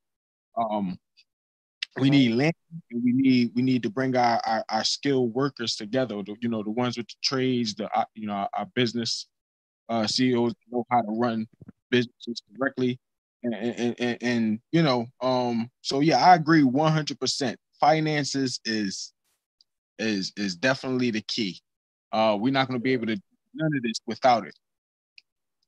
And even above that, it deals with organization coming together and bringing together our skills, because rather than paying $30,000 to have someone a contractor outside, we can have somebody amongst our own that has the same interest. You know what I mean? So we can save a lot of money. Skills. Like, look at the Mexicans. When I was a kid in school, you know what we used to do? Laugh and pick on them. And like, look at Mexicans now. Like, you can't. They the king of construction. Like they over the white man with that. But like that's the type of people that they is. And I agree with you when you said we definitely had the money. I just feel like we don't have the organization and skills and the know-how as to where to direct the money and stuff like that. Because like right now we still in the spenders mindset. So like we're spending. And what you said, yeah, and what you said is all of us is not going to accept it. Probably the majority of us is not going to our people is not going to want to separate. But that's that you know what I mean, that should not stop those, like you said, with the common mind of really coming together. Because I think that may be a lot of the misconception as well, that many of us we may not know how many of us are out there that are thinking along the same lines, because we're so fragmented, and you know what I mean, we really haven't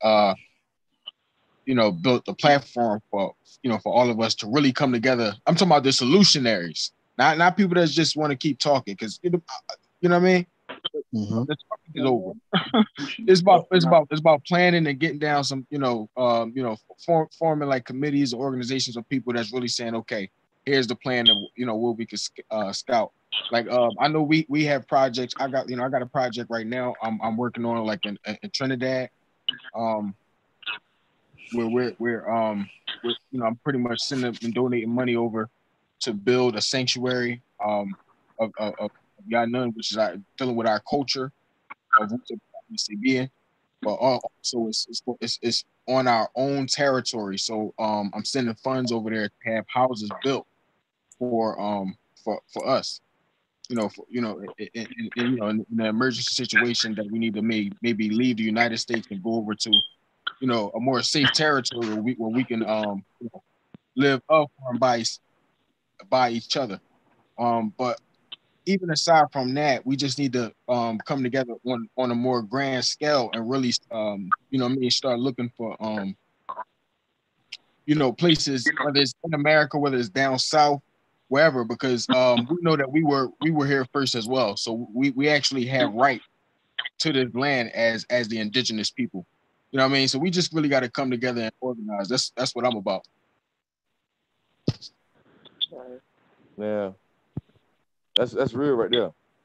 Now the money is an issue, but we spend what $1 trillion a year, right, or more, right? Well, we 1.3 trillion. We are the highest grossing group of people collectively. So I mean, like the money is there, because like if you look at these other people, they're doing it with less money. So I don't think money is an issue. I think getting organized is an issue, and Right. knowing what to do with the money. Yeah, our mindset ain't right. Our mindset, and we ain't doing right. We got the money, but we're not putting it into the right situations. We're not doing right with the money. We don't have a mentality. Our mentality fucked up. We're investing into them. Right. And So having it's money, a lot having of money is times one thing, we don't have but having the right skills we mentality need is another. to build our own communities. Like I feel like in our community we need more hands-on skill. Like, yeah, those office jobs is good, but like when that market comes crashing, it's the jobs where you use your hand that keep you paid. Hey, do y'all know what business has created the most black millionaires? Tech. The McDonald's franchise. It has created the most black millionaires. Wow. Did not know that. But they also the most underpaid in their industry. You know, in terms of how much they franchises make compared to the white McDonald's franchises, they at the bottom. Dang. Yeah, I ain't know that. Set, you sleep. Netta. Yeah, that Netta going. He's snoring Netta now. He out. Yeah. He But gone. yeah, actually, being that you brung up franchises, I'm up, y'all. I'm up. I'm just letting y'all enjoy yourself, man. Hey, we already talking, bro. We're getting it. I'm letting y'all talk. I'm listening to y'all. Huh? Yeah, I was saying, I've been looking into a lot of fast food franchise opportunities, and just going over the costs that it would take to open one or to buy into the franchise, and then getting a look at a lot of the numbers that these restaurants are getting back, and like a lot of them are not as well as you would think they are, including McDonald's. But McDonald's is the king of the court. But like, even though with that, like those numbers is not hitting at where you would think they would be hitting with a McDonald's franchise. But again, like location plays into that, and a lot of other things. But I definitely think it's some good opportunities out there that's affordable, and that people should start looking into. Yeah. That's one thing. I don't think that people gonna stop eating fast food. So that industry is always gonna be booming, regardless of how healthy this country get or think they're getting. Hey Shay. Have you ever heard of? I know you music. Have you ever heard of Talent Star Institution? Talent Star Institution. Talent Star. Yeah. What about it's like a brainwashing situation, right? Like how they control the media, the music, the program. Yeah. Like that's what radio is. It's because like what it takes. Like, you ever listen to a song? Y'all listen to a song on the radio, and you don't like it right off the bat. Exactly. And then in the next few days or a week or so, you catch yourself humming along to the song. That's programming. That's right. And what it just takes is just repetition. The more you hear it, the more likely you is to accept it. So it's just as easy as that.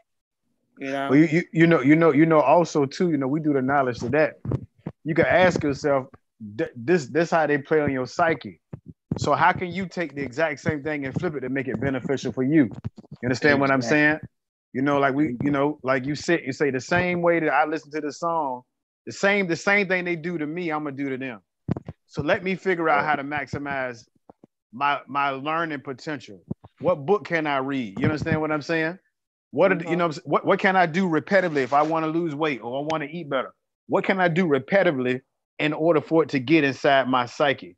A lot of time when people will say certain people are lazy, it ain't that people are lazy. It's just that, I guess you could say lazy and being unmotivated. But people that we say is lazy, there is something that gets them off the couch to do whatever it is. You understand what I'm saying? And so then it's like programming yourself in the right way. All we are as people is just machines. You know what I'm saying? A biological one, and cars and stuff. All that stuff is modeled after us. The oil is the harder, is the harder the car. You know what I mean? I'm sorry, the oil is like the blood. The engine is the heart, et cetera, et cetera, et cetera. It's just a machine, man. So like, how can we reprogram ourselves to be better people? You know what I'm saying? Like the elder was saying, he's elder said, I'm in my 50s. He said, I'm tired, so now I'm teaching my kids. And so like the thing of it is, how can we program our kids to be better? We look at what the world is spitting out, Now, how can I take this and flip this and make this work for me? And not just for me, but how can I take this, make this beneficial to my kids and my community? You understand what I'm saying? And so for us is how can we take this mentality shift to just benefit us for the better? You understand what I'm saying? Yeah. You know what I mean? Like what if I mean, this ain't no diss to nothing. You know what I mean? I like my free time too. But what if I said, look, the same amount of time that I spend doing this, what I'm gonna do is I'm gonna spend an hour reading on stocks tonight. And I'm gonna make sure I do it 5 times a week. And even though I don't want to, like I don't like this song, I'm gonna do this repetitively every night for 5 days. And let me just see what I learn. You understand what I'm saying? And then after I learn something, let me just try to apply it. Let me just see what happens. You understand what I'm saying? So like we have the mentality, it's just a matter of execution. We don't want to execute what we already know. But anyway, I mean, so man, that's real. Good stuff, man. Good stuff. Yeah, y'all. Yeah, I think we need to end the show. Listen, y'all can keep talking, but I don't think I need to be live no more. So what I want to do, give y'all the opportunity to close out, and you know, so we can end the live part of the show. Yeah, I'm Ray. I enjoyed this show. It was a great show. I'm sorry I messed it up a little bit about the you know, what we're talking about for a good 30, 40 minutes. But outside that, you know, I think the show was great. And that's it. I'm passing the mic. Peace, everybody. Peace, is Master U. Great show, great conversation, and that's it. Peace. This is Shay. I came in kind of late tonight, but I definitely enjoyed the part of the conversation I came in on. I think tonight has been personally the most interesting conversation for me. So I definitely appreciated it. And good night. Hey, this is Richard out of Arkansas. I want to send a special shout out to Shay. She balanced the show out beautifully. And man, I'm just proud to be a part of it and making contact with my brothers all over the country. And man, hey, this show to me is making an impact in my life. And I appreciate you guys letting me drop some of these things I know on you guys. And I never mean to offend anyone or anyone's view. I just try to expand our view because I do believe iron sharpens iron. I don't know where I read that, but I read that somewhere that's what's happened. So, man, again, have a great night and thank you very much. Bless. Peace. Thank you. Yeah. Peace, family. It's your brother, Nabat Kafafreye Amunreye. It was definitely a great discussion tonight. I definitely appreciated everybody's perspectives. And it was nice to meet you, to Sister Shay too. You know, hopefully we get to, you know, have you you know, be with us again. Thank you. Nice to meet you too. Yeah, definitely. And to the brother, you know, Elder Richard, we got love for you, brother. You know what I mean? I really appreciate the wisdom that you share. You know what I mean? Most definitely. And to my brother Master, you as well, man. So we just, you know, we look forward to the next discussion, man. Well, I do. Oh yeah, and we thank everybody, y'all. We thank y'all, and y'all leave a comment, let us know what you think. We'll catch y'all the next show. Peace.